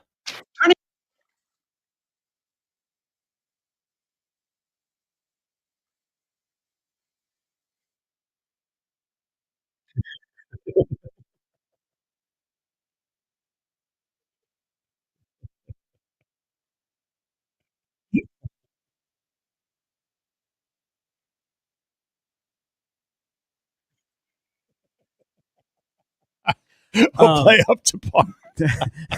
So Chichi Rodriguez passed away last night at the Yeah. age of 88. Life He's well kind lived. of birthed the Champions Tour. Mm-hmm. But when I first heard that he had passed away, that's the first thing I thought of is that clip from WKRP in Cincinnati, and also that Les Nessman should read Chichi Rodriguez's obit. He should. Yes, just like that as well. The Chichi Rodriguez, so the legendary story, I wasn't watching golf when this happened, was when he sank the putt and the frog came out too. Yeah, Yes. that's like one of the trademark things ever. And then, of course, the fedora and everything Did about you do the thing with the club when you would do yes, something well? the swashbuckling. Yeah, that was. Those were the days. That's the thing is golf's popularity right now is pretty good. You've got personalities, but He was ahead of his time. yeah, there were guys that really did cut loose. Like the late Payne Stewart was never short of animation or emotion on anything too. And I still watch Lee Trevino videos to this day. You know, you did have some people that were big time personalities that were crowd favorites. He would, if social media existed back in his Oh, heyday, yeah. he would dominate it. He'd been a superstar. Yeah, he was a real one. Yeah. Did he ever play? You know, I know that Des Moines used to have a senior tour stop, and he played over there. He was never at the U.S. Senior Open here. No. Did he ever play golf in any event in this town? I don't believe so. If he has, I've never heard about it. Yeah, because I mean, the last time Would've been when we were kids. the 2 years of the Senior Open took place, obviously he wasn't playing at all. So, yeah, I don't know. You know what? If I run into Stu today, I'll ask him. Stu would know. Stu golf. Stu Before he turns into knows Stu, golf. and he goes back to Stu prep. Stu golf right now. Yep. Because in the AI world, we need more Les Nessman doing sports reports. Yes. Do you think there's a Les Nessman AI? There has to be. There better be. But you got They're to be going to able become self-aware this year. not just the voice, but you got to be able to pronounce certain names the same way that he would. What an underrated show. It was. That's one of the first shows that And I what remember watching. what an underrated character. Mm-hmm. Yes, I would totally agree. We watched I would Head totally of the agree. Class because of Howard Hessman, because of that show. I would Because put of Les WKRP. Nessman with some of the shows that I grew up on. Les Nessman, as far as one of the more underrated, like strong personalities, up there with Bull Shannon from Night Yeah, Court. yeah. Bull was one of my favorites, but he wasn't the headliner. But you weren't going to have just an lost episode Bull not without too him. long ago. I know that entire crew they're down to. I think we did this before, but I think John they're looks down- good. Late John 70s. Larroquette's Yeah. now on the new Night the Court. new one, yeah. But did we lose Marky Post? Or Marky Post still? I think she's one of the. Is she? I think she passed Did away. she pass away too? Jeez. All right. When we come back. On that note, Yes, thank you. sorry. I mean, it ties in. We can't quit Trev. But how much would you pay for Trev? Can you give me at an event No, how much would you as an pay? athletic director? How much would you pay for Trev Alberts? As a fill-in? Doesn't matter. Think about it. We'll discuss. This could go a lot of different directions. Yeah. How much would you pay for Trev Alberts? Good or bad? Let it rip. You Okay. know where to find us. Because somebody did pay. We'll be back with more. It's Mornings with Sharp and Handley on 1620 The Zone.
Halftime is brought to you by Omaha Whiskey Fest 2024, the largest celebration of whiskey in the region, coming your way downtown Omaha on September 28th. And don't forget, every Wednesday is right here on the Mornings with Sharp and Handley, your chance to win a pair of passes to Whiskey Fest. Be listening this upcoming Wednesday.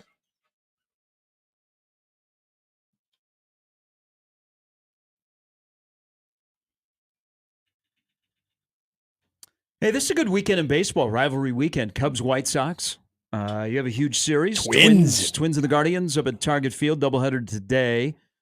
This might be the time to make a move time for the Twins because they have the Guardians for 4, then they got the Royals for 3. Your Cubbies come to Cleveland next week. Yeah, back where take the show on the road. Back where the celebration was. It's gonna be cool. David Ross will be catching. John Lester will be pitching. Maybe there'll be a rain delay. But Kansas City and St. Louis play a 2-game set tonight and tomorrow. One negative, I've been pro Kansas City Royals because they're a fun team to watch. Mm-hmm. Sometimes I look at their lineup and their rotation. I'm like, how are they doing this? Why doesn't anybody go to the games? It's true. The Royals it's the only way we could watch them when we lived there. The Royals are 26th in Major League Baseball in attendance. There are 30 teams, and remember, one of them is the A's. Mm-hmm. So they're in their own little neighborhood right there. The Royals, as great as they played, and they're exciting, and they're likable, and they've, you don't have to fret about an owner, and, oh, my God, he's not paying anybody. Right. He just paid your guy. He's going to be there for 11 years. They very rarely have crowds over 30,000. Which is crazy because, so obviously the World Series run in 2015, I remember watching weekday games, especially when Cleveland was involved, and that would be packed. I mean, you'd have I shouldn't say packed, but it would be probably a good solid 25 to 30,000. Weekends were sold out almost. And I always feel like the Kansas City Royals fans, especially in Kansas City, they're usually pretty well in tune to how well the team's playing. I get it. If you're not a good team or if you're still a couple of years away, it's almost hey, wake me when they're in contention. I mean, they're in contention right now, at least to make the postseason. So I wonder if it's going to be kind of Johnny come lately. The Bally's TV thing across baseball is a pain in the butt. We haven't been able to watch them in 5 years. Well, it's affected the Twins' payroll. Mm-hmm. Yep. They kind of got it resolved, and it's been an issue. But small market places, whether it be with your payroll or fans being able to watch, I do believe it has an impact. But maybe people in Missouri don't like baseball anymore. And I think that's the big takeaway here. Is that people in Missouri don't like baseball? That's right. Because St. Louis and good roads. St. Louis is on pace not to draw 3 million for the first full season, take out the COVID year since 2003. What? But I thought they were the best fans in baseball. This is what I've been led to believe on the Twitter. Keep saying that, please. It's what they told me. Yeah, no. You should repeat that all the time. Baseball fans of the world are in St. Louis. They ain't going to the games. They actually are bad. I mean, the Cardinals are not in last, but they're playing well. Either are the Cubs. If you would have told me, though, that Kansas City was further down the road than Cleveland as far as attendance, I would have thought that was kind of crazy. Who's below? I do have it up. Okay. Who is below Kansas City at 26? At 27? Yeah. The White Sox. Then Tampa. Okay. Then Miami. And then Oakland. Think about the ones behind them. Makes sense. Really makes sense. Really makes sense. And then, of course, Oakland. that average attendance, by the way, which is actually a little bit higher than I thought, 9,050. Whoa. That's more than the Expos. But I'm surprised that Cleveland has edged Kansas City at 20 because they're at 26,000 where they used to sell out every game. Yeah, but not and then they not recent. Seats. Even Kenny Lofton was playing center field when they were selling out. You're right. In the 2016 and even 2017. So 2017 is where I thought they would be maybe kind of returning back to that era where the Jake was always sold out. 2017 was still as good as that team was in the amount of likable players. And you even had, you had some bona fide stars on that team. Likable manager. Yeah. Unless it was the hell's it, the Sugardale $1 hot dog night. It was, on a weekday, it was, I don't know, maybe 20,000 on a weekday game in that year where they were supposed to make a run for the World Series again. Shout out Buck Knight at the At K. least win the World Series that year, maybe. I mean, they're a fun. I forgot who won that. They're a fun team to watch. They're a playoff team right now. They're in the third wild card. They just Bobby Witt's a dude. People haven't been packing the K. It's a little bit surprising because now there's still interest in the Royals, even with the Chiefs, and the Chiefs play their first training camp game or preseason game tomorrow. But they haven't been going to the K, and I wonder why. Yeah. We went to Bo Jackson Day Saturday afternoon, 3:00. Weather was fantastic, about 80 degrees, which is rare in the summer. About 20,000. It was shocking. That's weird. It was really shocking because I thought, oh man, traffic's gonna be bad because it's gonna be sold out. No, I'm surprised not only by where they are in the standings right now, but also because of Bobby Witt. Because if I think about when they used to be a little bit more well attended during their window of championship contention, that was you had good players, you had likable players, you had your Hosmers, your Gordos. they were drawing well. They were, but you didn't have anything remotely like Bobby Witt Jr. So I would think when you have not only a good team, but you have one of the bright young faces of Major League Baseball, that would also draw interest where people are like, I got to see the guy play. I would hope there'd be a nice crowd there tonight. On a Friday night, school's getting started. It's one of the weird things about this year with the Royals that they are 26th of 30 teams in Major League Baseball. All right, welcome back in. We'll talk some Illinois football coming up at the bottom of the hour. Speaking of Illinois, what do Texas, Alabama, Tennessee, Texas A&M, Ohio State, LSU, Florida, Nebraska, Texas Tech, and Illinois all have in common? I don't know. I don't know if I can. There's a lot of SEC teams there too, with Nebraska and Illinois in this one. They've all gone up against Brett Bielema. They are those 10 programs. They pay their athletic director the highest. Those are the top 10 schools in terms of athletic director pay. How odd is it? It still to me is kind of odd, but I, of course, broke the seal. Mm-hmm. The Nebraska has $1 million athletic director. Now they have $1.6 million athletic director. Well, we don't have a change at the top. Chris Del Conte at Texas is the highest paid athletic director. Greg Byrne at Alabama is second. Kevin White at Tennessee now has some company because Trev Albert's deal is done at Texas A&M. He's not done at Texas A&M, but his deal is done. Trev Alberts will make $2.2 million as the athletic director at Texas A&M. Now, I pose the question, how much would you pay to acquire Trev Alberts? I was very good with the salary that he was going to be leaving at because it escalated to 1.7. Yep, he's 1.7 million. Which to me felt appropriate. I think there were a lot of things that Trev had done and was in the midst of doing that I thought was very positive. I thought the stability that he brought to the athletic department was a positive. I think you felt, I know I'm not alone in thinking this, that with all of the drama that was in the athletic department in previous years, that you finally had someone that was recognizable, played the game, where he's the football guy, but was also very good with the fans and the donors.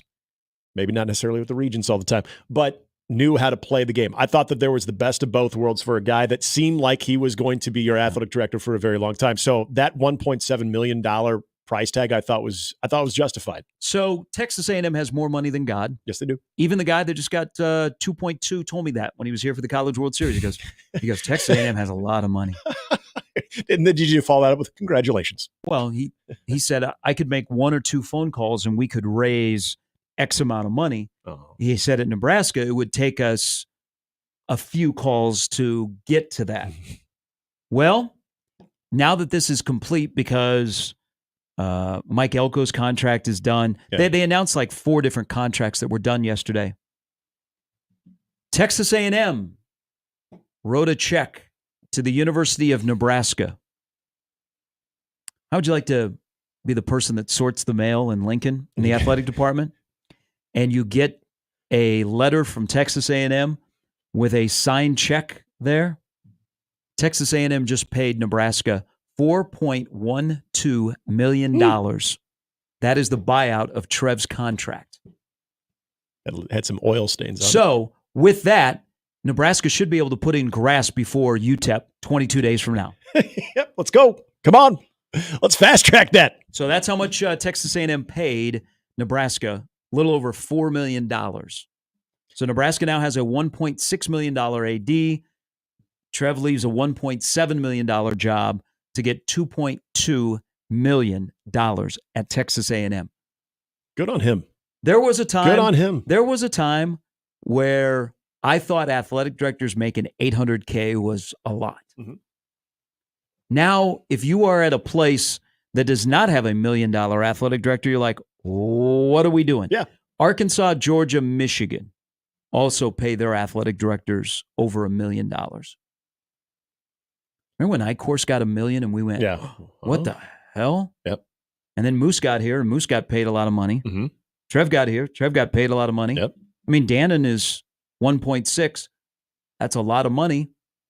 Big boy athletics. Yeah, it is big boy athletics with a lot of things to sift through and a lot of pressure. Let your on you kids too. grow up and be a left-handed pitcher or smart enough to be an athletic director. Yeah. Yeah, see, there you go. If you cannot be the star athlete that you strive to be, there's now that when it comes to athletics. Does Texas Tech have more money than God? They're paying Kirby Hocutt $1.6 million. They got that oil money to be the athletic director, and they're paying the pitcher from Stanford $1 million to pitch at Texas Tech. That's true. Yeah, I mean, between Stanford or now I think of Stanford, between Texas A&M and Oklahoma State, as far as having the type of money, and where it just almost seems ridiculous to say, what do we need? And that, like you said, what Trev said, just make one phone call and we've got what we need right there. But the part of that is, with that comes a lot more pressure, because hey, if we're gonna turn over that type of money to you, and we're going to be able to fund all the projects that you need right away, we're not playing the waiting game on results. All right. Here is all right. Good morning, Jesse, on the 42 Degree The Source hotline. How you doing, my man? What's up, fellas? How we doing today? Good, Jesse. How are you doing? Oh, man. I tell you, from last Friday to this Friday, a little bit different, huh, fellas? A little bit different. Yeah, but you know what? Your yard looks great, by the way. Well, you know, you train a dog to do something else, knows how to do that. So. How early were you out removing branches from your yard after the storm came in last week? Actually, I was out there that night looking around, and I got really lucky. I just had a little thises and that's, but the neighborhood got smacked pretty good. But Jesse, I got a lawn striping question for you a little bit later, but we can take that off the air. All right. Yeah. But I don't know, you guys, you've probably seen that Justin Jershely got called up with the White Sox and all this mess going on there. So that's a really good thing. I remember him as a little boy, and I'm sure Sherry and Jersh are just walking on air right now. Yeah, it's pretty cool. People don't know this is Jesse Cuevas that's joining us. And Justin is the son of Mike, who is back here in Omaha as the manager of the Storm Chasers. And Justin is, and Jesse, you know the family really well. Justin is an up-and-comer. He'd been their AAA manager in Charlotte for the last couple of years. So I hope he gets an opportunity and he stays in the major leagues. I don't know if it'll be in the White Sox organization, but there's a lot of people that speak extremely highly of him, of what he's done, and especially in Charlotte the last couple of years. Yeah, he really has been, and what I keep asking Jersh, I said, what happened to you? I mean, geez. I had to carry you. Do you guys realize how long I had to carry him for Criminy Snake? I mean, that's why I'm all stooped over. So you were the one that was making out the lineup card. He about killed me, guys. I'm telling you. Oh, hey, Jim's one of my favorites. Oh, yeah. Yeah. Someday we'll meet and we'll have some beer, and I'll tell you stories, and you can tell me stories of Bailey. And no matter how crazy they are, they'll still be true. That is absolutely right. Jesse, thanks for the phone call. All right, guys. Have a good day. See you, Jesse. best lawn, not a It shocker. better be. It better be. In the Exarban Village neighborhood. I mean, it is, you could play baseball on it. Yeah, I'm sure he was out there killing weeds when I drove by yesterday. In the morning? No, Or after? when I was coming home from work. So He's always right, going to have it. He's right on the roundabout. Yeah. So he's, some people don't know how to drive that roundabout. He gets a front row seat. I'm considering adding an attachment on my mower to make extra stripes, wider stripes on there too. So I need to pick Jesse's brain about that. Do you recommend a certain one? You going to do designs in the I might. outfield? I might do a C. Yeah, maybe when September? maybe for Bennington's first home football game, I'll have a big B in the middle, the Bennington B. There you go. Yeah. It'll become an attraction.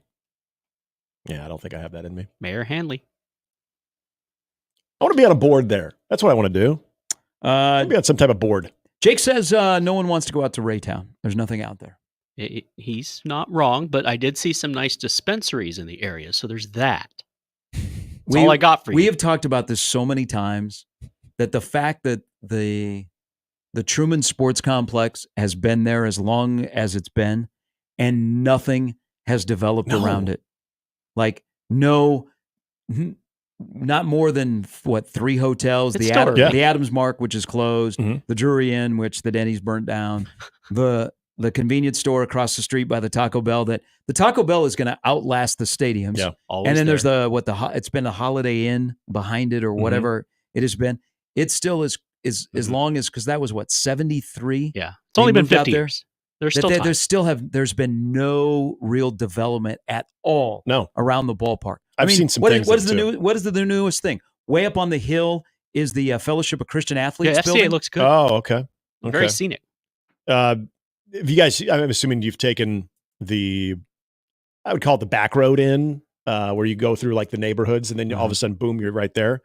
I've seen some stuff there. There was one time we saw it had just happened in front of us, a motorcycle accident where a guy flipped and wound up in someone's yard with the bike on top of him.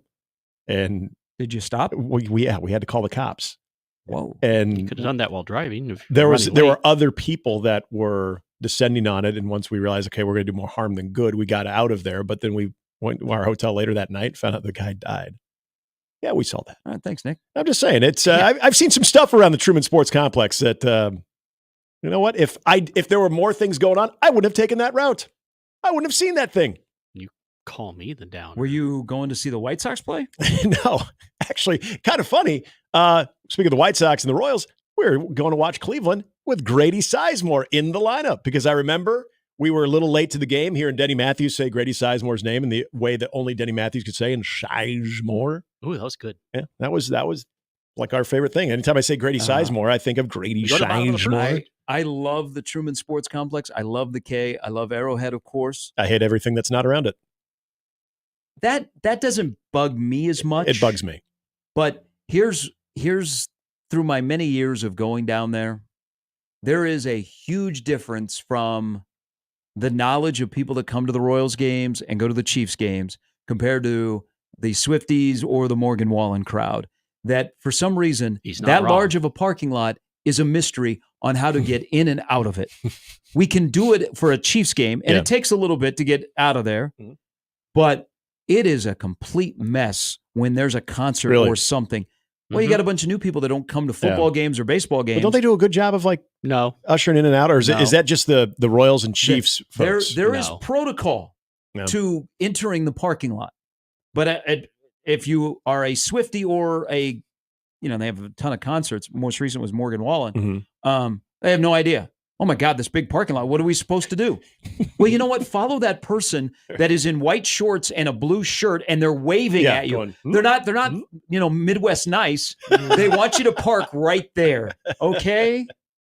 And then you know what? After the game, there is protocol, or after the concert, there is protocol how to get out of the parking lot. It's not all of a sudden everybody just get in your car and you just start driving. Head to that exit right there. Head to it. Billy Joel. However you can get to that exit. There's a couple of them. I mean, the Taylor Swift concert that I went to was awful. I mean, there were people climbing over fences, and there were a lot of people that couldn't park there, so they just showed up. And then you had, that was during the run of people just come to the venue and they'd sit outside. Yeah. Yeah, it was. Wait, so that was bad. I know what I want to ask you because you were there last year. Is it really $200 to park for the concert? No. Somebody was telling me it would cost $200 to park at No. the. They might have had It their leg was. pulled. Okay. I think it was like $65. Okay. Well, Chief game is 50. I think it's still 50. I remember when last time I went to a Chiefs game it was 50. Royals game is Royals 20. Is it 20? Yeah. Still, yeah. That was kind of nice. With the last, that used to be 5. We went to this was a few years back, but when we went to Kaufman for a Royals game, we just tailgated. But yeah, it was kind of nice for like $20. And I mean, I know that's what you do for Chiefs games too, but I mean, that was great. Then when people are leaving, well, we'll have some more food, wait for the parking lot to thin out. But yeah, someone was telling me, because they were going to the Morgan Wallen concert last week, they were telling me that it cost $200 to park. In the main parking lot? Yeah. This That random can't be guy right. was telling I me this. didn't think so, but I've never been to a concert. I've That would only be- been to a Chiefs and a Royals game there, so that I thought maybe it was different. Let somebody that was running a parking lot at the College World Series go to Kansas City? No, it's 300 at the stadium. That's okay. They got robbed. It might have. Well, I don't know if they ended up going. I think that was one of the reasons they said they weren't going to park there. They were going to Uber. They were going to go to their hotel and Uber there because they didn't want to pay that. And I didn't blame them when I heard them say that price, but I didn't know. I don't know. That would be more than you'd find even like at a Super Bowl. Yeah. I would Morgan think so Wallen too. is popular, but yeah, the Chiefs are popular. I think the Taylor Swift was like 65. Okay, because it was more than what it is to park for a Chiefs game. Yeah. Was there a lot of tailgating going on for the Taylor Swift? No tables being broken. I mean, it was just a different crowd. People just kind of hanging around, maybe having a cocktail. Well, they went to the merchandise trailers, drinking Zimas, Bartles and James. You got to remember there were a lot of like little kids, yeah, under 21-year-old, and then under like 8-year-olds. MD 40. I don't think they were in the. I know, but my God, I don't think they were in the parking lot for playing the cornhole for the pay. Boone's Farm and see that's Malibu. how you could have gotten me to go there. Like, yeah, we'll have some bags. We'll be playing washers. Clarence says everything around it is annoying. Had to drive past the complex every day for work, afternoon to evening hours, and it was always a disaster. He's not wrong. Wait till it does they bother move me. downtown and the Chiefs take over. See, I think and you it'll have be awesome. Chiefs Town. I think it'll be awesome. I'm all about that. I like the K. Spill out of a Here- ballpark or a football stadium and have Here- all kinds of entertainment options. Here's my thing. When they build a new Memorial Stadium in 100 years and none of us are here, and if we are, wow, that'd be kind of cool. Man, I'd be 145. Be Groundhog Day for me. This is all I care about my stadium. Can I get in and out? I don't care where you put it. You want to put it next to a racetrack? Yeah. If I just care, can I get in and out of my stadium? Not the burger. Okay. Can I get in and out of my stadium to physically go to my seat when I'm parking and it's like a large parking lot that surrounds the stadium? Can I get in and out? I don't care where you put it, but if you can take care of those two things, I'm good. And that's what they have to figure out with, like with the Chiefs or the Royals, if they're going to move out to the racetrack. I think the Royals stay at Arrowhead. I think the Chiefs find a place downtown. But if the Chiefs move to Kansas, whoa, that'd be a loss for Missouri. Jimmy'd be happy. Quinn Snyder takes another L. Exactly. But he had great hair. I was concerned Still does. with CWS downtown for that reason. I thought, oh my God, traffic is going to be a nightmare. I got to admit, not nearly as bad as I thought it would be. Like, I think they do a good enough job of being able to get in and out. Not that you have any attached parking lots other than the one directly behind, which is usually for media and personnel. But getting in and out, CWS during the CWS, no other games because that doesn't count because you're getting 10,000. But when you actually have 24,000 attending, then you have all the things going on around it. I will admit, I thought that was going to be the biggest disaster because if people remember, we don't talk about this with Rosenblatt. That was tough to get out, especially to get on the interstate. I remember. You would be stacked up so bad. So I thought, well, it's only going to be worse downtown because you're more condensed into those streets. But got to admit, a lot easier than I thought it would be. So I'm with you there. Took 20 That's minutes. that's a big part of if you're going to build a stadium downtown or wherever you're going to do it. I need options, but I'm with you. I need to be able, if I got to get out and make a quick escape, not for any reasons that are illegal, but if I just want to get the hell out of there, I want to be able to do that with all confidence. Baxter Arena, easy to get in and out. Oh yeah. Here you go, Nick. Gary, Nicholas, and Nick. It says Nicholas on the Twitter. I was at Morgan last week. I'm guessing it's Wallen, not Freeman, and it was $50 to park. Getting in and out wasn't too bad. Nowhere near as bad as it was when Enter Miami came to play Sporting Kansas City with Messi, and that took us an hour and a half to get out of the parking lot. See, Morgan Wallen didn't even cost as much as Taylor Swift. It's new people, like people that are not familiar with. I'm sure you might encounter this with the well, maybe not so much because I'm sure a lot of KU fans have been to Arrowhead for Chief games and stuff. But new fans, like when Iowa State and KU play at Arrowhead, that's going to be an Iowa State home game. That's going to be. I've heard neutral site at worst should be sold out. But Iowa State loves Kansas City. There will be a lot of Iowa State fans there.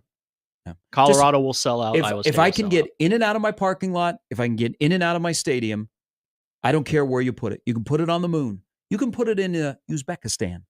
I will go because that. So and you can kind of laugh because. Well, you said you could put it in Uzbekistan. So. Yeah, maybe. Okay, let's that's why I laughed. Indonesia. Okay, better. That's better. Closer. If it's east of 680, I think. Yeah, is it? It's in western Nebraska. But just by Gretna. But how many people do we hear from that have stopped going? This is on the list. There are more than one.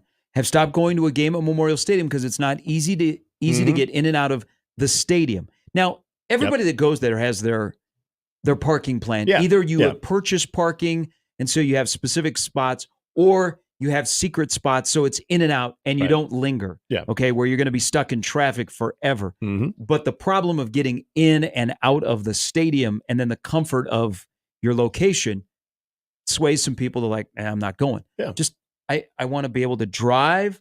I know I'm going to have to sit in some traffic, but I want to be able to drive smoothly, get into my parking lot, park my car, and then I smoothly want to go into the stadium. I don't have a problem waiting. I understand you got to stand in line. Yeah. You got to be wanded. I love to be wanded. Oh, okay. Didn't know that about you. Yeah, subtle thing. And then I want to go in and I want to be able to go right into my seat, sit down. Okay. That's all I need. Yeah, we're not different there. I as I've gotten older, I become less patient when it comes to getting from place to place. It's the same thing with standing in lines. I mean, at sporting events, sometimes you have to. The grocery store. As far as getting into the venue and out of the venue, never really on my radar until I got maybe into my 30s. So yeah, the convenience factor, it's a big deal. You're right about Memorial Stadium. It's unless you leave. I did this once because I had to. I was in the press box. When the elevator goes down, I went down with it, and then I just went out to the parking lot, listened to the rest of the game in the radio, got out of the parking garage. Oh man. Before one person was officially let out by the conclusion of the game, I was on the interstate before that game even wrapped up. It was the game, perfect. Drive home. Yes, it was great. All right, we'll talk some Illinois football coming up next. One quick note. I've been a proponent because now it's less than a month away that they should reopen the Res as a 10-year anniversary. Did you get any updates on that? Yeah, somebody with the Lincoln Police Department that listens to our show. Thank you. Yes. I guess in the mornings you can get 1620 in Lincoln. All right. But then after that, it's a crapshoot. But not Elkhorn? He said in a joking manner, I would not be working that day if we opened up the Res again. Oh, because he'd be at the Res partying. I get it. I can't imagine if they decided to open that, what anybody in law enforcement would think. I mean, I know what they would think. Be like, are you effing serious? You really want to do this? Do it for you and I. Again, when the bus got tipped over, the bus appeared to like it hit a hole and it was already leaning. Potholes, Yeah. Mm-hmm. That's what it was. Okay. Like the bottles that were thrown. It could have been windy. It just slipped out. Was it windy that night? Exactly. There was a derecho at the Res that picked up the bottles and all of a sudden they were in the air. You have plate tectonics. And also push the bus over. Why do we blame Nebraska fans that there were Miami fans that wanted to come party on the Res? That's true. They just don't know how to handle their liquor. Yeah. We don't come down to your place and hang out in the Grove. And not that Grove. But I was told there is not a chance that the Res will be reopened for a 10-year anniversary party for the Colorado game. Did you explain to him you have ideas? No, but just want to make it right. But my smart ass responded, "What about Northern Iowa?" Yes. We'll talk some Illinois football coming up next.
All right, friends or foes, we continue our tour around the Big Ten Conference with our actually Friday night friend.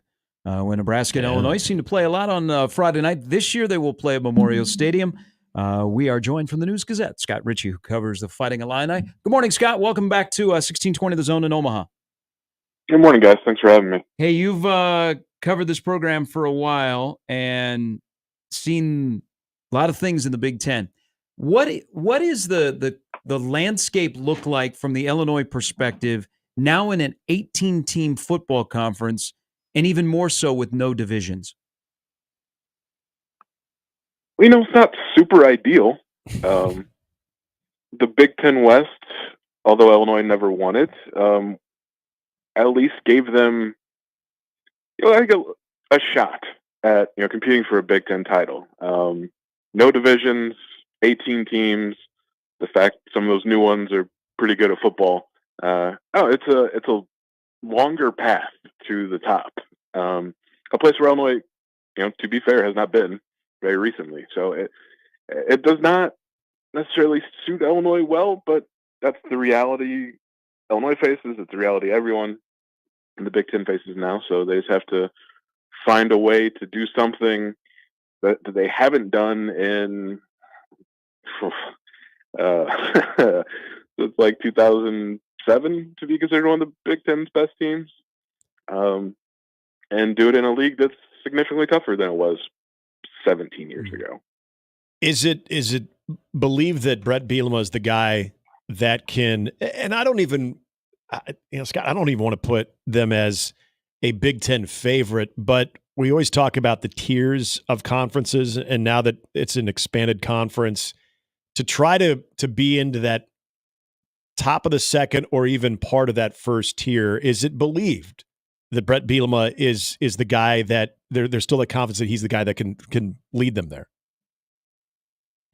I'd say there is for now, but I think that's probably where every coach exists. Is like, if it's good for now, it's just for now, and you've got to keep proving that you are the guy. But Josh Whitman, the athletic director, believes that Brett Bielema is the guy. That's why he hired him in the first place, back in December of 2020, and mostly because he'd done it before. Like, granted, the situation he inherited at Wisconsin was much different than the one he got at Illinois, but like, he was at the top of the Big Ten, a different looking Big Ten, but he was at the top repeatedly. So yeah, the belief is still there. I think there would be more of that had last season not been, a step back. After going 8-5 in year 2 to go 5-7 in year 3, in another season where there's like multiple games that, could have, maybe should have been wins that weren't. It's kind of been a trend over the last 3 years, but like, it wasn't what the fans wanted. It wasn't what Brett Bielema wanted. So it's just, they have to rebound from that, this year, and we'll see if they can. But he's nowhere near the hot seat. I mean, I know some fans question that, but like, his chair's not even moderately warm at this point. So 2 5-7 seasons. You're right. 2 years ago, that was a really, really good year. That was a good team. And you thought with the talent coming back last year and with the schedule that they would build on that. But the reality is 5-7. Now they go into this season. Scott, what, from the tone setting, what, in your opinion, with Kansas on the schedule in Champaign and the trip here to Nebraska, what is the tone going to be like the first month of the season for Illinois, in your opinion, knowing the personnel and knowing the schedule that's in front of them with a couple of opportunities to make some noise? I think Illinois sees the early part of the schedule as an opportunity. Now, Kansas is going to be tough, and that's a ranked team, but you get them at home, so maybe that flips the result from a year ago where the Jayhawks pretty much cruised to that win in Lawrence. But it's probably a good idea to make some hay in September if you can, in early September, because there's a stretch. Honestly, I mean, I would include playing at Nebraska there, even though Illinois had some success in Lincoln. Like, this, to me, strikes me as a better Nebraska team. I guess everyone's waiting to see. But like at Nebraska, at Penn State, home against Purdue, who knows? But like that's an interesting game just because Ryan Walters. Then home against Michigan, at Oregon, like that's going to be tough. The back end of the schedule is maybe a little easier. So anything they can do early, and like a win against Kansas would be, it's week 2, and it seems crazy to say like that could be the turning point of the season, on September 7th. But like a win there, I think changes the dynamic of this whole season, changes the tenor, maybe gets some more interest because the one thing Illinois just continues to fight is like getting people in the stands. And they sold a bunch more season tickets last year off of that 8-5 season, and then lost some of that juice because they went 5-7 and dropped some games they shouldn't have. So if they beat Kansas, I don't know. I think the season takes on a whole different vibe. That's gonna be tough. Scott, we've seen some good skill position play. Gary mentioned that team 2 years ago. Chase Brown was outstanding running back. You've had Imatter Bebe, some of the different wide receivers in and out. A couple transfer guys I'm curious about. I know Mario Sanders, a JUCO guy, and then Zachary Franklin. Looking at what those guys can bring to this offense in another year with Luke Altmaier, how, from what you hear in fall and even in the spring, how is that started to come together as far as the skill group with this Illinois team? Yeah, I think there's some positive feelings there. You mentioned Mario Sanders, but Illinois has to replace Isaiah Williams in the slot, and he was a super productive receiver the last 2 years. Mario Sanders, the coaches have been high on him. He was a little dinged up in the spring. He was able to enroll early, but wasn't a full spring ball participant. But he's healthy now, and like he's got another gear speed wise that makes him a potential weapon. At the slot receiver and in the return game, and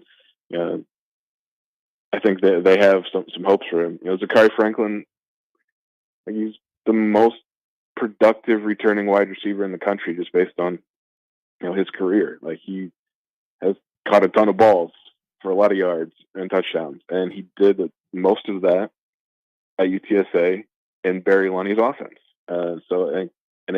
It's changed a little bit for Lunny since he came to Illinois, but the base system is still the same, and Zachary Franklin should step right in and be their top receiver. I mean, I don't think that's a crazy thought, and I think Luke Altmaier is going to be better. He got a chance to talk with him a week and a half ago, I guess, at this point, and he just sounds more confident and he looks more comfortable, and he talked about getting out of his own head, because last year was his first year as the guy, because he didn't really play much at Ole Miss. So I think you should see some strides from him. I'm not super worried about the offense because they have Caden Fagan, a running back as well, and he's just the things he does at 6'3" and 250 pounds shouldn't be possible athletically. But I think the defense is the question. It was definitely the question, last year, and the way Brett Bielema plays, like Illinois is going to be in a bunch of close games, and if the defense can't get stops consistently enough, that's going to be a problem. And it was a problem, last fall. So phone booth guy, like he likes to play, and looking at his recruiting, he loves big bodies. And 2 years ago, that was a great run defense. And there's a really good stat that you know of.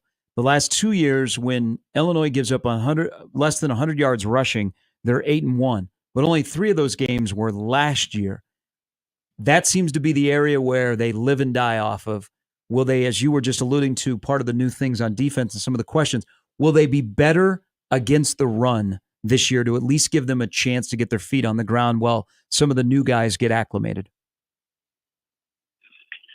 I mean, it's going to be tricky given just the wholesale changes on the defensive line. I mean, Johnny Newton was an All-American and he's gone. Keith Randolph is gone. Denzel Daxon, who just plugged up the middle of nose tackle and was really good in one season for Illinois, is gone. But coaching staff seems confident that they've got enough guys that can throw at that to at least be solid. And then I think what will help is their linebackers. They're all pretty young last year. Outside of Tariq Barnes, like Dylan Rosiak, Kenana Odaluga, James Cruz, like was really their first time playing. They'd gotten some snaps here and there, some special teams work, but like they hadn't been a big part of the defense. Now they're all back. They've got that experience. So I think that'll help them just kind of shore up, that run defense. Scott, as always, we appreciate the insight. Look forward to seeing you here in about a month. And enjoy the season. That KU game should be a lot of fun. Yeah, I mean, there's several games that are interesting. Yes, but yeah, it'll be a good one. For me, I'm just kind of excited to go to Oregon for a game. Hey, there's nothing wrong with that. There's a lot of absolutely. people that are feeling that way as well. Scott, thank you for your time. We'll see you in a little over a month. All right, sounds good. Thanks, guys. Scott Ritchie, who covers the Fighting Illini for the News Gazette. 5-7, 8-5, 5-7. Those are 3 years of Bert in Champaign. One team. So Nebraska, Illinois last year. They played Illinois-type football and beat them on that Friday night in Champaign. Yep. That was a key win for Nebraska that they needed it at the time. So Illinois, and you look at like Iowa, Wisconsin, Nebraska, Illinois, Minnesota, all that kind of play that style where some play it better than others, would like to be physical, run the ball, stop the run. Mm-hmm. Look at Minnesota. Minnesota can't beat Iowa. Minnesota has, under Fleck, okay success against Wisconsin. We know what they've done against Nebraska. Yeah. You know one team that Illinois has been able to Illinois on their head is Minnesota. Illinois has beaten Minnesota 3 straight years. Mm-hmm. They stuffed them last year. When Illinois went to Minnesota and won, like, okay, neither one of these teams make any sense. Right. It is kind of interesting when you look at the success, the levels of success that those teams have had against each other too, where, I think, again, we all know about the Nebraska-Minnesota part of it, but Illinois, and I go back to that team that went 8-5. I mean, that was a damn good team, but you had the violent running of Chase Brown. That guy was just a stud. And then what they had defensively, really in their front seven, but they had a corner as well that was a stud. And then you also look at, even though you had guys last year, that Ryan Walters impact, and I know Purdue is hoping that it'll pay off there. I was always curious what that would be, and I still am curious because I think now you have co-defensive coordinators with Illinois. What Ryan Walters meant to that side of the football for that style, for just the entire physical nature of which Illinois and Brett Bielema wants to play at. They had something pretty solid right there. So I'm more interested in, they fit to me in a group of teams this year that are going to be really interesting to not only watch this first year where you do get teams like Oregon, they get Penn State early right after they play Nebraska, but you do get some of those tougher teams on the schedule, Michigan as well, how they withstand all of that early on, but then also what does their future recruiting classes look like? How are they recruiting to this new wide open Big Ten? Because I would agree with Scott that they were one of those schools that really benefited from that division. So where does that leave you without the division on how this program, like what the ultimate ceiling is for this program now without they're 5-7. They're a 5-7 football program right now. Mm-hmm. That's what they are. I have no reason to believe that it'll change dramatically for the next couple I think they're going to years. struggle offensively. Last year they couldn't protect the quarterback. Mm-hmm. They couldn't stay on the field on third down. I think defensively they'll be better. They'll be better in the back end. Xavier Scott and Miles Scott will be 2 nice safeties. But I would say probably if you had to do a ranking, I know you mentioned Franklin, their wide receiver. I bet their top 5 players are defensive guys this year. Yeah, probably. He didn't sound real excited about their defense, but there's not a ton to be excited about Illinois. They're a 5-7 football program. Ironically, they feel the Nebraska game is a 50-50 game. Mm-hmm. Yeah. It better not be a 50-50 game. I'm telling you that right now. Yeah, that wouldn't go over well. All right, Mike Schaefer going to join us here in a little bit. Matt Verzal as well at 1620 The Zone.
Join the VIP club and sign up for 1620 The Email. You'll be the first to know all the exciting content that's happening on 1620 The Zone, including sports news, contests, promotions, and more. Sign up today at 1620thezone.com.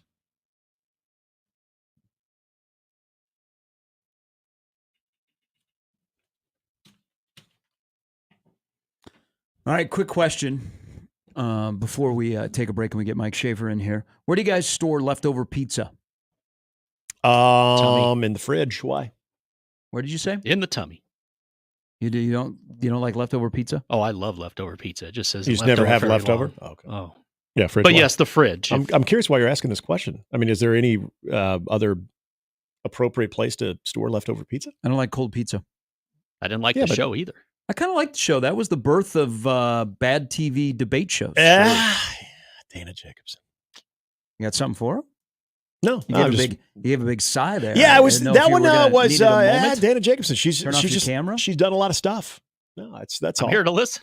That's all. I'm like, whoa. Yeah, You no, got sorry. really I'm excited. sorry, guys. I misled you Coming there. up next hour, I've talk got about really Aaron nothing Andrews. after that. I just said Dana Jacobson's been in a lot of places. Okay. I don't know where that's going. What about It Jay really Crawford? didn't go anywhere. Yeah, whatever happened to him? Who? Jay Crawford. He did news for a little bit. Okay. I haven't seen him in a long time. He's been He around.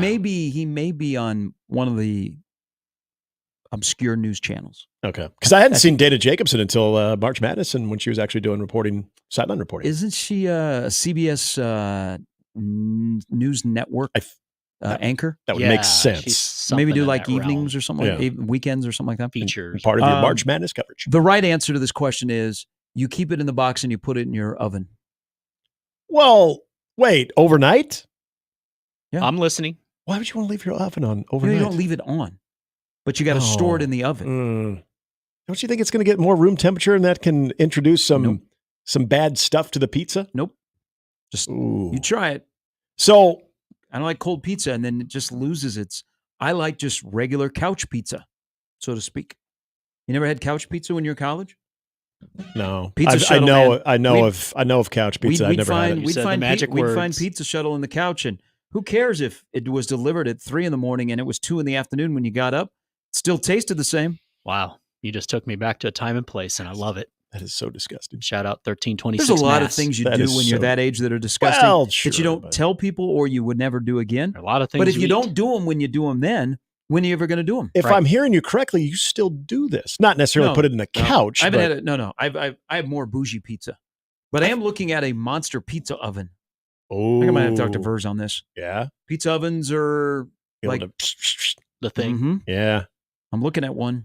So are you going to do like the actual pizza? It's like the sleeve you put on the grill. Yep. Yeah. So All that stuff. my parents-in-law have that. We do pizza nights every now and then with them. It's fantastic. Oh, it just hits different. Just try it. Instead of the next time you have leftover pizza, instead of going into the fridge, keep it in the box, slide it in the oven. Next morning you get up. Do you have a Nick, you should do this. Do you so have I a can time? hear all about do you have it. a time window of where it's like, okay, it's been out too long. It hasn't been refrigerated at all. It's been out too long. Like, okay, say you do that, you put it in the oven, Well, you forget usually about eat it the next day, and then usually say do- like, eat it the next day. I'm not like a leftovers and it stays in the fridge for like 5 days. Next day, say you give it a next day full I'm gonna eat 24 it. hours. I might have 2 meals out of it. All right. Something freaks me out if it's out for longer than a couple of hours that it needs to be refrigerated. It's in the oven. It's all together. So what we It's do got protection. when we get carry out pizza, Kind of like Dylan Raiola. Tie it back. that oven's the done. left tackle. But when we Keep them warm. take a couple slices out, put it on the plate, and we don't even leave it on top of the stove or out on the counter. We put it in. We have it on warm setting in the oven. We put the pizza box in there so as to not burn the pizza box, but keep the pizza nice and warm. So when we're ready for seconds, we go in the oven. So That's a lot of work. that is similar to what you're doing. But Very, as far very as Midwestern family. overnight, no, it's going in the fridge. Then we have a Yeah, salad turn the with oven whipped on. cream. Just slide it in there. Plus, it fits better in the oven than it does in your fridge. You don't have to move That's things very around. true. Also No, true. that's All about actually convenience. that is actually true. Yes. You need to try this weekend. I mean, I guess I should because we're having Maybe. pizza tomorrow for the fantasy football draft. But You have a draft already? yeah, via Zoom.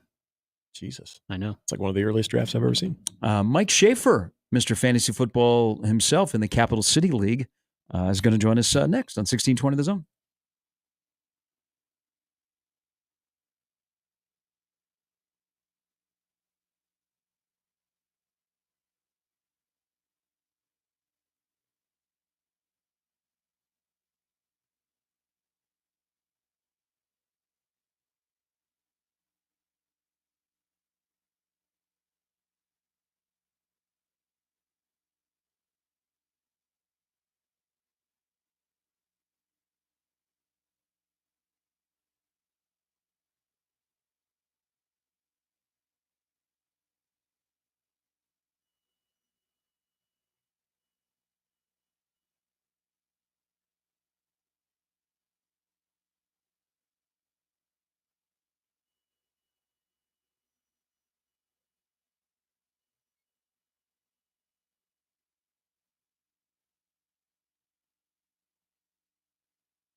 All right, time to talk some ball, y'all. We welcome in our good friend from Husker 24/7 and life in general, Michael J. Schaefer. Good morning.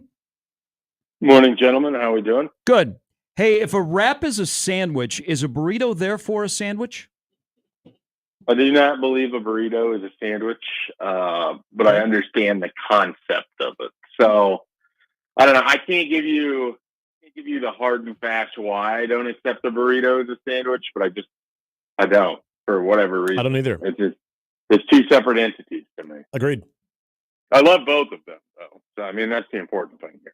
See, if they had a Southwest chicken wrap, because I was going to say a burrito usually constitutes of something with more of a Southwest flair to it, but you can get like a Southwest chicken wrap. So I'm really confused on why I would never consider a burrito a wrap, but I wouldn't.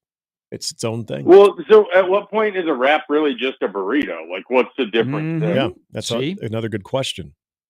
Jeez. So, I mean, it's really one for the philosophizers of our time. Yeah, I don't know who constitutes or really gets to make the final call on that. All right, so I have another one for you. Mind blower. Would you agree that all Americanized Mexican foods are actually the same thing? They're just presented in a different manner. All Americanized Mexican foods are the same thing presented in a different manner. So basically, fajitas are the same as tacos, are the same as burritos? Yes. They taste different. I think that's a bridge too far for me. Okay. That's they taste different. You know what? If you don't ask, you never find out. That's fair. You got to ask the hard questions, and that's why everyone tunes into the show is for these sorts of debates. Okay, let's. This may not be a debate. This might be true. Is Turner Corcoran the most valuable player on Nebraska's roster currently? I'm going to say no. Okay. I understand the premise of the question. I just can't get there because there's a world where Turner Corcoran, is completely healthy but isn't playing at left tackle for Nebraska because he hasn't been effective earlier in the season or whatever it is. So I don't know that he's the most valuable. He certainly now becomes someone in the crosshairs of every conversation, largely because part of the conversation surrounding Nebraska football is that Dylan Raiola has to be kept healthy at all costs. Well, now your left tackle is a guy that's really struggled every time he's played left tackle for the last 4 years. And so it certainly amplifies the conversation about him. But I would stop short of calling him the most valuable. He's certainly on the list of guys who really Nebraska could really use a strong season out of. And it's not inconceivable. I know it sounds hard to believe, but this was once a top 40 player in the country. I mean, this is a guy that Nebraska beat out multiple major programs, Oklahoma, Ohio State, those types of teams for. It's just, yet again, I don't know how this keeps happening. I feel like he's just playing out of position now for the 5th season in a row, and I don't love that for him or Nebraska. Okay, so you said it's not inconceivable to think that there could be a jump. If you were to look at an area of Turner Corcoran, physically, technique, whatever it might be, that you could see realistically improvement, maybe, and Gary and I were talking about this earlier, maybe even who is playing quarterback, where would you put the most optimism that could happen with Turner Corcoran? I think he can still be a pretty good run blocker for you. I mean, my concern with Turner Corcoran almost extensively is just his ability to protect the passer. I mean, I just think speed rushers have had success against him. He's a guy that's been put into some bad situations by what different defenders have been able to do, crossing him over as well. The reason I think he can still be a good lineman, but I don't love him at left tackle, is I think he can be a good run blocker. I think he's athletic enough that he can get out in front on screens and things of that nature. But your left tackle, you want to be this anchor that can sort of hold up against the pass rush. And that's where I get a little leery about Turner Corcoran. So I think he can be a good run blocker. It's just, can he be, below average to average as a pass protector? Like, I think that would be a pretty sizable jump from where we've seen him recently, where he's just been bad. I mean, I hate saying it that way, but he's been bad as a pass protector. And so if he can just get to below average or average, that's a pretty good jump and would help you in a lot of ways. I mean, it's not going to help you completely. You're going to have to play calling is going to have to be a factor in that. Chipping is going to have to be a factor in that. But I think there's a world where he can be a pretty good run blocker for you. And if he can just get to be an average pass blocker, you have an acceptable left tackle at that point. So running the football leads me to this question, because I think Nebraska offensively, they're going to throw the ball. I mean, they threw a fade on the 5-yard line Saturday night, and the stadium went nuts. Did people boo? Did No. they stand up and just No. it's not in our state? People were like, "What are we supposed to do? This is awkward. It actually looks good." But you know this, I know this. Nebraska wants to be able to run the ball when they want to. Okay, not when they have to, but when they want to. So they scrimmage tomorrow morning, and then Rule will talk afterwards.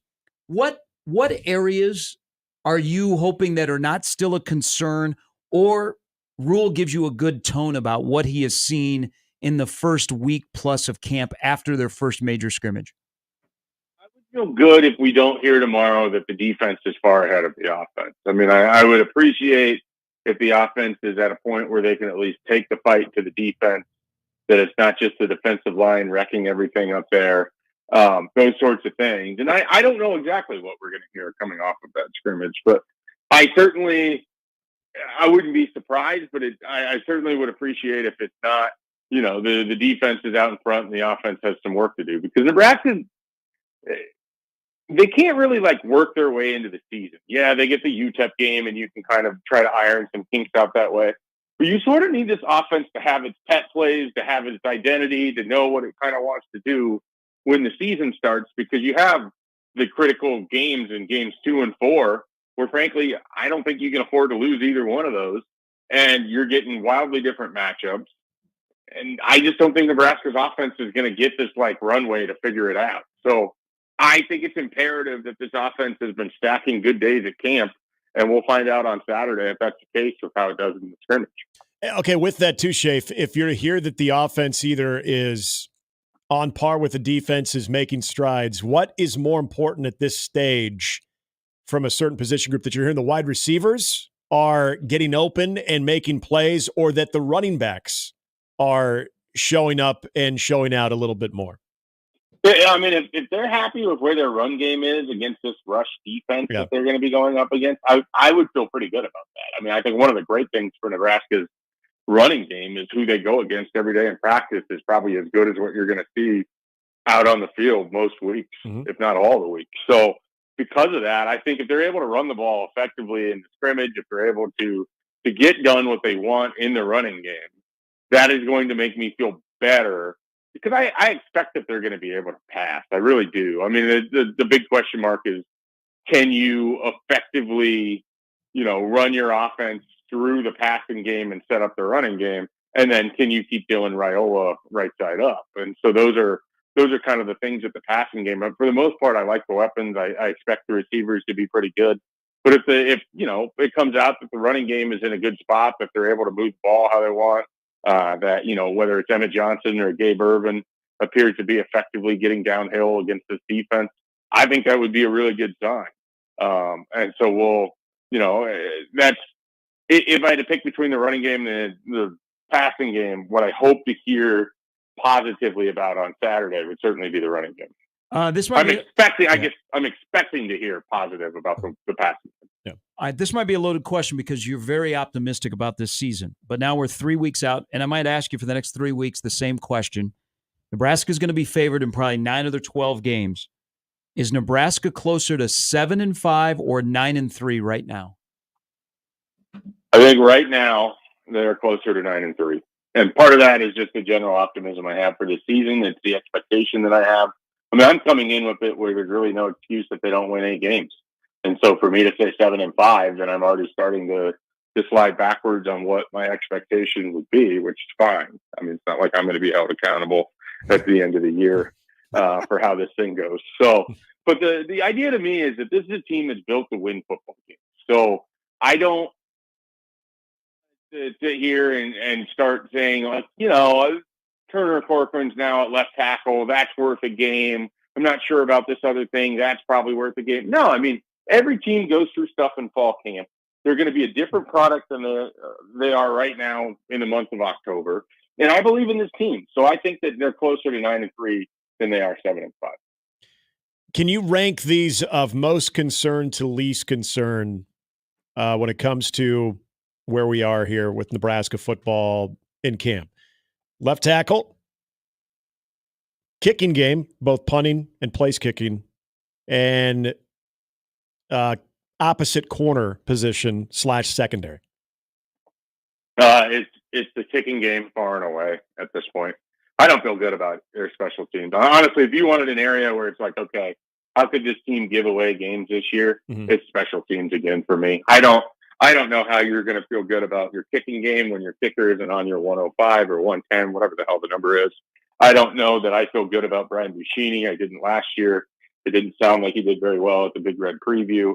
He's a multi-year starter, and you still just wonder if you're going to get that 32-yard punt almost in a key situation where you can flip the field. So I don't love their special teams right now. I mean, that's probably the area of the team I am most concerned about. So that would be one. Left tackle would be two. And then honestly, the opposite corner spot, I'm intrigued by what I'm hearing about some of these freshmen. I mean, Larry Tarver and Amari Sanders played really well in the Big Red Preview. Those are two guys that, could push for early playing time. Tyir Wright is on the roster, and he's going to continue to work through and put himself in position. Fly Hill is on the comeback. So I think the secondary, ultimately, I like the pieces in there. I think we haven't talked a lot about what a healthy year, we do it for Thomas Fedoni. What about Marquise Buford? I mean, that guy's as healthy as he's been in his career.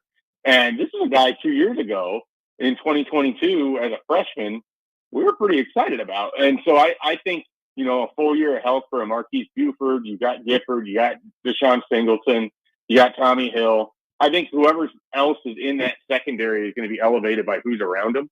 And that defense, I think, as a whole is going to be pretty solid. So that one I'm less concerned about. I remember all the conversations we were having early in May and June, and now it's shifted for me. It's squarely the kicking game as a concern. Let's talk Christian Jones.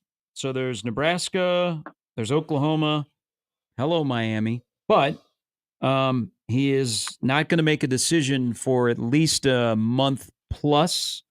So is a delay good for Nebraska? Well, we've known for a while he wasn't going to make a decision until during his year at Omaha Westside. And I wonder if that's more likely to happen in October. I know the quote that's out there with another service, but I don't look for him to speed this up. The Miami thing's fascinating because to my knowledge, he still hasn't taken an official visit there. He talked about maybe visiting at the end of July, and that hasn't happened. So I'm curious if that'll happen early in the year. He gets down to Miami. I think Nebraska has a decent lead in this race, and it's really going to come down to you go beat Colorado, you take care of business in your non-con. I think Christian Jones is going to be ready to look at this program differently than he has the last few years, and I think Nebraska knows it too. I think they don't think there's any more pitch that they can make. It's time for them to show somebody locally that it's not the same old Nebraska. That it's time for a new era, and there's only so much you can say about it. It's time for Nebraska to be about it, and that can't happen until the season starts. David Sanders next weekend. Has your opinion shifted at all as far as where Nebraska is on David Sanders and possibly getting good news? Yeah, I mean, I think they're squarely third. I haven't heard or have any reason to think that they've jumped Ohio State or Tennessee. I mean, it goes back and forth depending on who you read for Ohio State and Tennessee. So I look for Nebraska to just kind of be on the outside looking in on this one. These are the sort of recruitments that you're hoping to win over time when you start winning football games and you give people a reason to believe in your program. You put guys in the NFL. So I think they're just going to miss out on David Sanders, but that doesn't necessarily have to be the end of the world. It's just where they are as a program right now. They got to get better. Yep. Shape, I appreciate it. Great stuff. Look forward to all the things coming out of availability today because practice actually is being observed. And then tomorrow, and have a great weekend. We'll talk to you next week. All right. Sounds good, guys. Have a good one. It's Mike Schaefer. So Christian Jones, West Side season starts end of the month. Miami is Miami's intriguing because I thought it was Nebraska and Oklahoma, and I think I differ from Shafe. I think Oklahoma has a slight lead over Nebraska, but here come the Canes. A lot of people want to go to Miami. I don't blame people. I've never been. I'm very intrigued. I'd like to go there. As a student athlete, I think it'd be very fun too. I think to play football there would be very fun. But more than anything, as a 45-year-old man, I would probably like to go for different reasons. I want people to, I think Christian is the number one prospect in state. Some services do not have him as the number one guy. I just seen him play since he was at Burke and now at Westside for the last couple of years. I think he's ideal. You don't get a lot of athletes that play that position in the state of Nebraska. And the in-state talent this year is really, really good in this class. Whether it be you're going to Florida State or you're staying in state to go to Nebraska. The guy that I think people sleep on because he committed way early and has been in this class for a while, do not sleep on Tyson Terry. Yeah. You have to understand, Tyson Terry is an old man. Tyson Terry is a friggin' beast at Omaha North, and he finally got his stuff in order last year. I didn't like him as a sophomore.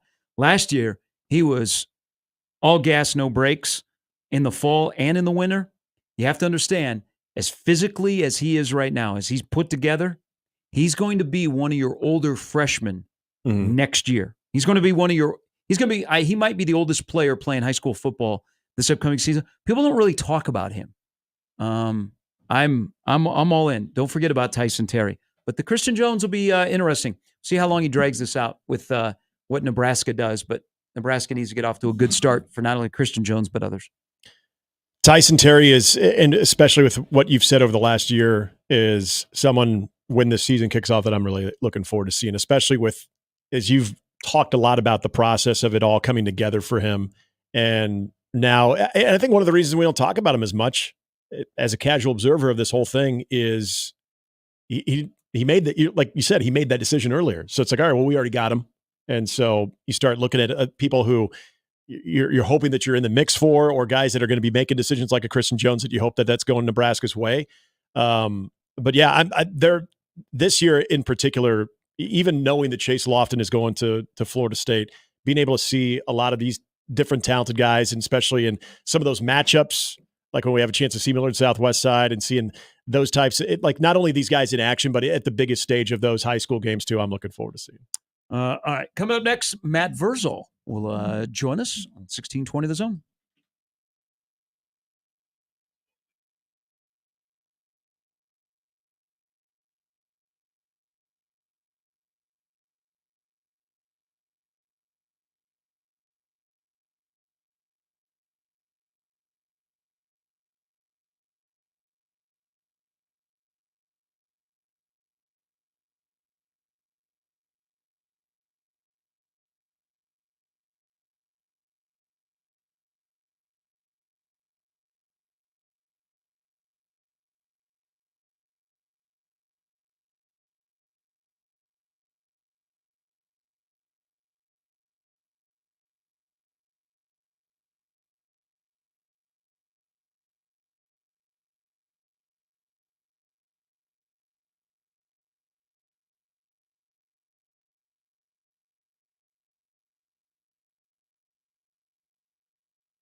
Hey, proud uncle Matt Verzal.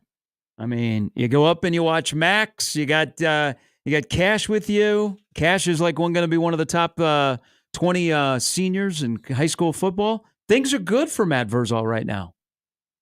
Yeah, man, it's pretty cool. Get to see good morning, fellas. Get to see the nephews do what they love to do. So excited for the football season, and the baseball season is winding down for old Maximo. I think it's a lot of games. It's a lot of games in the Northwoods League, so he's learning a bunch and he's loving it. So yeah, it was pretty fun. All right, let's just get to it because you've known this kid for a long time. Man, the news on Monday was a gut punch that Teddy is out again due to injury. Yeah, it sucks. Hopefully, I think and this is just me. I'm just a moron by nature, but and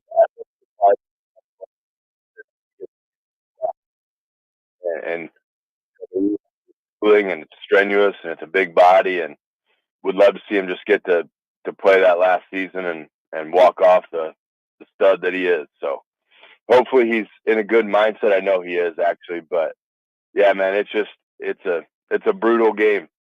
You love the game, and sometimes freak things happen, and it seems like it doesn't love you back. But feel terrible for the kid, but he's a grinder. He's a tough kid, and hope he gets the opportunity. You've been around these injuries. You've been around guys that have been injury plagued too. When you go through that as much as Teddy, when you're on the cusp of the season actually starting, that it happens, is it in a way pretty understandable to know that, hey, that's what my career is, and it's hard to say, you know what, I want to give this another crack at it, where you just say, hey, I've given it everything and it's just not working out, that I'm moving on from it? It can go both ways. A lot of that depends on where you're at in your life. Yeah. I would guess, as competitive as Teddy is, and by the way, thank whomever's in charge of the weather. We could probably have a kickoff here at 1:10 because it's beautiful outside right now. Yeah. You know, that's a station to station question. That's a person by person. Yeah. It could be something that you do, and it could be something that you're like, you know what, just wasn't in the cards. Mm-hmm. And either way is good. As long as you're happy with what you've done, then that's how you make that decision. All right, now the onus is on a guy that we've talked a lot about. What do you think 2024 looks like for Turner Corcoran? He's got one of the better examples of how to shut Nebraska fan up on the other side at the tackle position. You know, everybody was in the camp that Ben Hart wasn't this and wasn't that, and probably last year was one of the highlights of the offensive line. So it's all there. You have a guy that's done it. You know, he's kind of silenced some of the critics, and he's made it to where he's a very viable piece of the offensive line. So, you know, pick his brain. What did he do different? What did he, you know, how did it look for him? And then realize that this is the last opportunity for you. And you can go out and you can be great and you can shut everybody up. And then anybody that comes up and apologizes to you, I'm a list guy. Like, people that talk bad about people that I love or people that I know or myself, they just go on a list. And now you're my motivation to change whatever you think is wrong, if you're correct in your thinking. And then I'll see them sometime and they'll say, hey, I apologize for that. And I'll, through my words, I'll say, yep, that's that. I totally get it. Da, da, da. In my mind, I'm MFing that person like nobody's business. And it's a great feeling. I'll be honest. It's petty. Don't care. I've admitted many times I am petty. But he could walk the streets of Lincoln and people could say, hey, man, you really turned it around. You did great. Blah, blah, blah, blah, blah. And in his mind, he can just be saying, F you. I don't care what you say. Mm-hmm. So you got to find that motivation somehow to get them to to respect you and realize that you are a great player. It just hasn't worked out yet, but you have 12 to 13 opportunities next year to make that happen. We were talking earlier about mechanics, technique, things that I never played offensive line in my life, so other than 8th grade Pee Wee football. So obviously there are things that we've seen from him, feet, hands, Gary brought up. You've been playing the position for a couple of years. At what point, Vers, are you just those things are what they are, and there's not much changing that, or is there still some room for growth, even given the amount of snaps that he's had at that position? There's always it's a constant picking at at technique. Is it the left or the right ACL? It is the left, I believe. Okay, so your left is your plant foot when you're trying to pass pro, and sometimes guys will get that turned just a little too perpendicular to the sideline when they're trying to pass pro. Now, this is all just assumption. I have no idea how it was torn, right, what the drill was, what anything happened. If you get that left foot turned too perpendicular to the sideline, you create a shearing force on the knee. You would like to see that stay maybe a little more perpendicular to a yard line. And so that would be my only assumption, was that maybe, he got a step where that thing got turned out a little too far.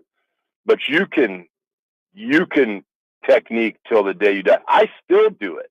Mm-hmm. I still go through technique stuff just so when I work with kids in the off season, so that I can demonstrate. And I find things as I age that I'm like, okay, this muscle or this area of my body is a little tighter than it once was. I probably need to loosen that up, or at 50 plus, I'm going to tear an ACL. So, yeah. So it's every day. My guys that really committed to it and went on to play in college, mm-hmm, they worked it every day, and they're still playing to this day. Knock on wood. No knee injuries except for Teddy and nothing else. But yeah, so it's a constant grind. Hey, by the way, Blake Anderson came up on the show the other day. We were talking to the guy from Northern Iowa. Yeah, that's my guy. He's a monster. He's a big dude. I got my sideline pass for the Northern Iowa game, and his beautiful mother came in to eat with some of her friends one night, and she looked me dead in the face and said, "What color are you wearing on the sideline?" And didn't hesitate. Ass-eating grin fully in place. I said, "I'm wearing black." But no, I'm super excited for Blake. He's excited and just a great kid, great family, and happy to get the chance to see him. It'll be a cool deal. Vers, with the offensive line talk, and especially now with Teddy out, I know there's a lot of looking at some of the younger players like a Gunnar Gatula and Tyler Canuck, some of the other guys, and you've talked to them, you know what the vibe is with that offensive line and Donovan Raiola. Is there confidence there that if those guys get thrown into the fire, and I thought Gary brought up a great point that they're going to get some more reps, those younger guys get more reps with the first teamers, but what your overall confidence level in Donovan's ability to develop, especially that young group that hasn't had as many in-game reps? Me personally, I don't go down and watch a whole bunch. Mm-hmm. I just kind of, off of some snippets I'll see on the internet. Here's where this is, and I say this one a lot on here, but it's a phrase that will resonate with me until the day that I die. Comes from the great Nick Danzy from Millard West, Millard South. Scott, it's and somewhere. God dang it, where did he coach up north when he first started? Anyway, he was at Millard South too. Yeah. Yep, Southwest and Scott. But he first started out in a small town above where my grandma's from. But it's opportunity for advancement. Okay, this tragedy, and I'll call it that, is a chance to see how well the youth of the team is developed. Okay, so now it literally can you roll into this next man up mentality? which is what it has to be. Mm-hmm. Because the odds of everybody making it through a season is not very good.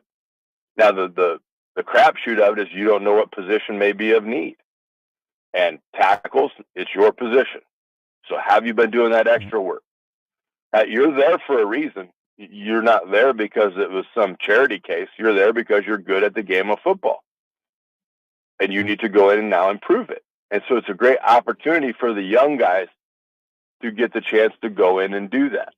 I don't think anymore, like right every other position, we want these freshmen to come in and play right away. Well, that should be the expectation for your linemen too. The majority of them, not everybody. But so now you have that chance. This is what you wanted to do with your career. Here's your opportunity. Go out and do it. I don't care who it is. I don't care if it's the kid from Southeast. I don't care if I don't care. They should be ready to go as they are coached. Speaking of that kid from Southeast, he is with the number ones as practice opens up today. Gunnar Gatula. Great chance. Hopefully he's cleaned up some technique stuff. He likes to get out over his skis and get pulled through blocks, but hopefully they technique that up and he'll be ready to go. It's a great chance for the young man, so we'll see what he can do with it. Yep. Verz, as always, appreciated. Thank you. Yeah, boys, be good. It's Matt Verzal. So practice is open right now to the media, and they are doing some position group stuff, but they are now doing a little 7-on-7. So the first offensive line is from right to left, Ben Hart, Mazuka, who has had a great camp, Ben Scott at center, Justin Evans at left guard, Gunnar Gatula at left tackle. Now, something also keep in mind is that I don't know that it's officially called a pitch count, but Turner Corcoran will be on a limited, I don't know what the word is. He is, the plan was limited after action? Wednesday. Yeah, limited action because, Preserve. it's not load management, but it's, Take it easy. We know what we got to do. Mm-hmm. So Quantity over quality, or I'm sorry, quality over quantity. yeah. That'll be rule speaks tomorrow after practice. We'll see if they've made it through injuries or anything like that. And of course they scrimmage tomorrow, but Gunnar Gatula is first man up. And I didn't love him in high school. I thought there were some technique things when he was at Southeast because his body, his body looks extremely different than when he was at Lincoln Southeast. Like I saw him when he played against Maverick Noonan. Man, Maverick Noonan abused him. And I was like, oh, geez. Limited reps, and Bigley said. But his body is different, but they need him. They need him. He's grown a lot, I think, physically, and also his game has gotten better. There just hasn't been an area for him to play, so he's going to get reps, and we'll see. He must be the number 2 guy at left tackle if that's the case. How they rolled out today, and it always seemed like he was one of the first ones brought up when you went beyond the depth. When Donovan Raiola was asked about him, and the occasional summer conversation with Matt Rule that he was asked about him, is that he was one of the first of that younger wave of group that was brought up. Now, the part about Turner, I wondered that even yesterday when I was leaving the show of how does this change? This is the good thing and the bad thing, I guess. When you look at that injury, the bad thing is the obvious and not having Teddy Prohaska, but the also interesting thing, I don't even know if I'd chalk it up as bad or good, but interesting is Turner Corcoran's had so many reps, but you would essentially have to preserve him as much as you can. There would have to be more of an emphasis on the quality of reps and not necessarily the quantity of reps. Is that a good thing for him or is that a bad thing for him? I don't know. I don't know. It makes sense that you would have to limit the situations you're going to put him in practice to try to obviously limit the opportunity for him to get banged up. But is he a guy that's played enough football, has played that position enough that you don't necessarily need to worry about that? Because we've seen that this coaching staff with a lot of different guys. I mean, Tommy Hill, they're kind of controlling his workload a little bit too. We saw it in the spring with guys that, quite frankly, didn't need as much of the spring reps as maybe some other guys. So I'd like to think that this is a two-prong sort of feel to how you're going to handle Turner Corcoran, and that is preserving him because of his importance at that position with the experience, but also You feel like he has played enough that maybe you don't need to throw as much at him right now until you start really ramping things up closer to the 31st. All right, we'll take a break, come back. We'll put a wrap on this show, get you ready for the weekend and the crossover again. Nebraska football scrimmages tomorrow. Matt Rule will talk. There's Garrett McGuire speaks today. Yep. Be interesting. He's got some dogs in his room. So that's all to come. So we'll wrap this up, and we'll talk about the scrimmage coming up on Monday. But first, a break on 1620 The Zone.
$16.20 The Zone of Liberty First Credit Union Arena presents Ralston Day, sponsored by Liberty First Credit Union and all of our stations. August 30th through September 2nd, Liberty First Credit Union parking lot, free admission, carnival rides, music, and food trucks. Check it out again, August 30th through September 2nd.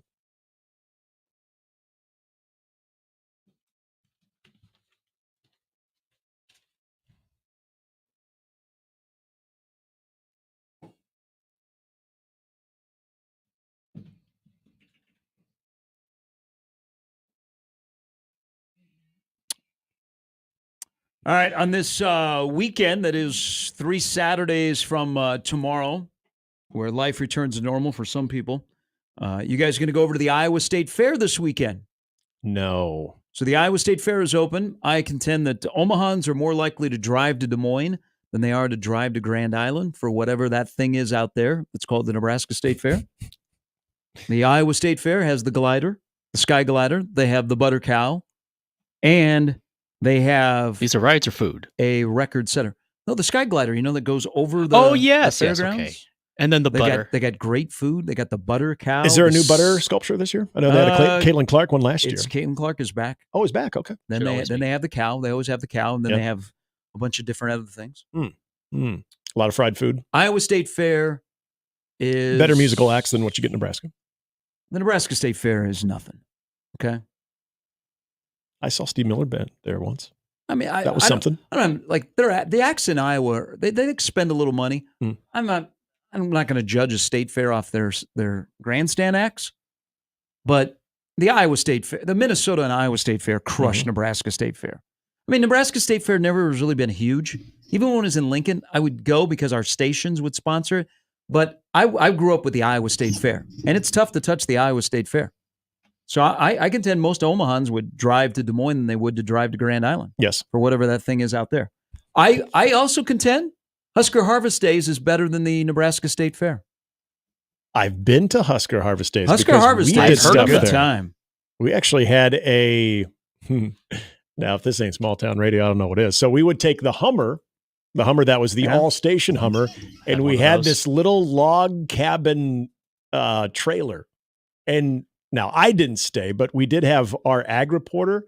She would stay out there overnight, would actually sleep in that. Yes. Yeah. I mean, it could accommodate, I don't think it had anything running water, any plumbing, but it was essentially a very nice glorified tent that we would take the Hummer out there. Then we would all get a lift back. Not a tiny house or a yurt. Yeah. I mean, essentially just didn't have all of the amenities that you would see in a tiny house. But yeah, that was. We would do shows out at the Husker Harvest Days. I'm like, this is really cool. Yeah.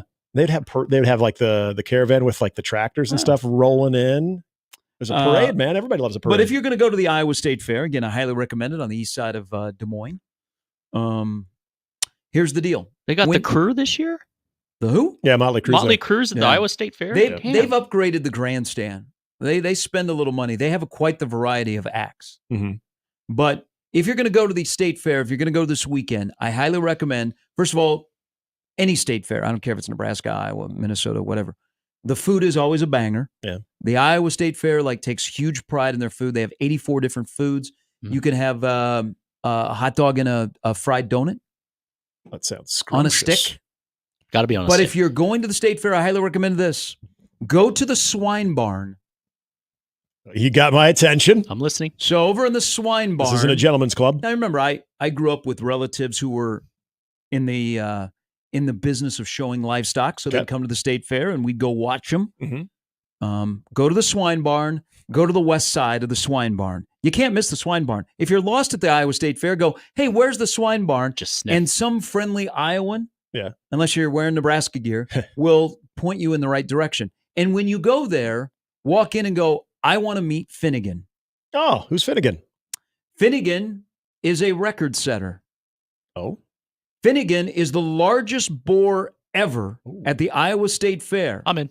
He won the prize yesterday. He weighed in at 1,420 pounds. Ooh. That's a big old piggy. That's a left tackle. Now, in comparison, the entire Iowa starting offensive line only outweighs him by 133 pounds. What's Kirk doing? Get him in a uniform. So the boar is named Finnegan. Or Deacon.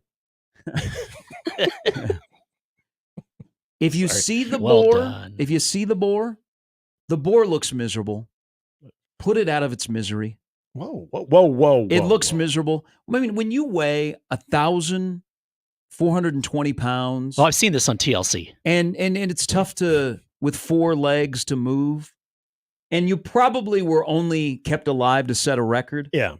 Do the right thing, because the piggy doesn't look real happy. It's not like smiling. It's not like interacting with the kids. It's not like Jabba the Hutt in his best days. It just is like, I weigh too much. They don't have Ozempic for pigs, but it weighs 1,420 pounds, the biggest boar ever.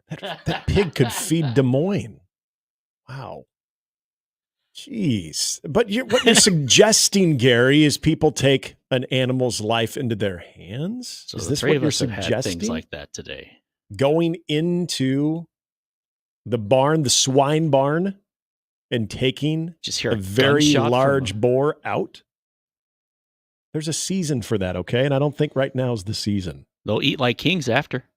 You It's a would, lot of yes. pork. I mean, Ooh, the pig roast. You stick it with the apple in its mouth. Now you could feed Fort Dodge. Now, I do have a suggestion. Another one? To keep the memory of Finnegan alive. Hire him here. Should be the Floyd of Rosedale Trophy. There you go. Can you imagine going to the sideline trying to pick up that thing? Oh, bronze that, baby. I wondered if Floyd would make an appearance in this segment. It was a team effort to beat Iowa or Minnesota, so the whole team has to carry the trophy. And the forklift. Dude, you watch the thing, and it looks miserable. I feel bad. Finnegan. Like they have the boar. handlers. Like if you've ever been to one of these, they have people like the boards and the sticks, so they got to keep the boar in line. Right. It's not like the boar's going to take off and all of a sudden is running down Locust Street towards or Grand Avenue towards downtown Des Moines. Now that would be a problem. Oh, this poor dude. Damn, that thing is huge though. Yeah, it looks miserable. It also looks like in goal line you can Like- put him down there and not Like throw the a fade family, at the 1 yard family, line. the family wins. They've got the blue ribbon. Like little kids are celebrating, They're on TV. and the pig gets nothing. Yeah. Yeah, I see this picture. It's actually got me sad now. This looks like me every morning when I wake up. Highly recommend, though, on the Iowa State Fair tweet that you do not read the comments because people are thinking, well, it looks like a celebrity. Oh, man. Yeah. But no, it looks like Finnegan, the biggest boar Iowa State Fair has ever had, 1,420 pounds, west side of the swine barn. Go see it. I'm watching them pet. I guess you would call it a pet or a slap. Like you have to slap it forcefully for it to even feel like it's being comforted. You talking about the pig still? Yeah. Do you see the ram? 498 pounds. It's a big ram. Man. This segment's been such a bore. Ah! We'll see you on Monday. Live, laugh, punt, and go see the biggest boar ever. Oh, it's got some nasty teeth too. Just got a close up there. That's tough to brush when you weigh 1,420 pounds. Have you not seen the reality shows? Yeah. There's a lot of things you can't do. TLC. For Jimmy, Sisters. For Nick, I'm Gary. We'll see you on Monday. Have a great week.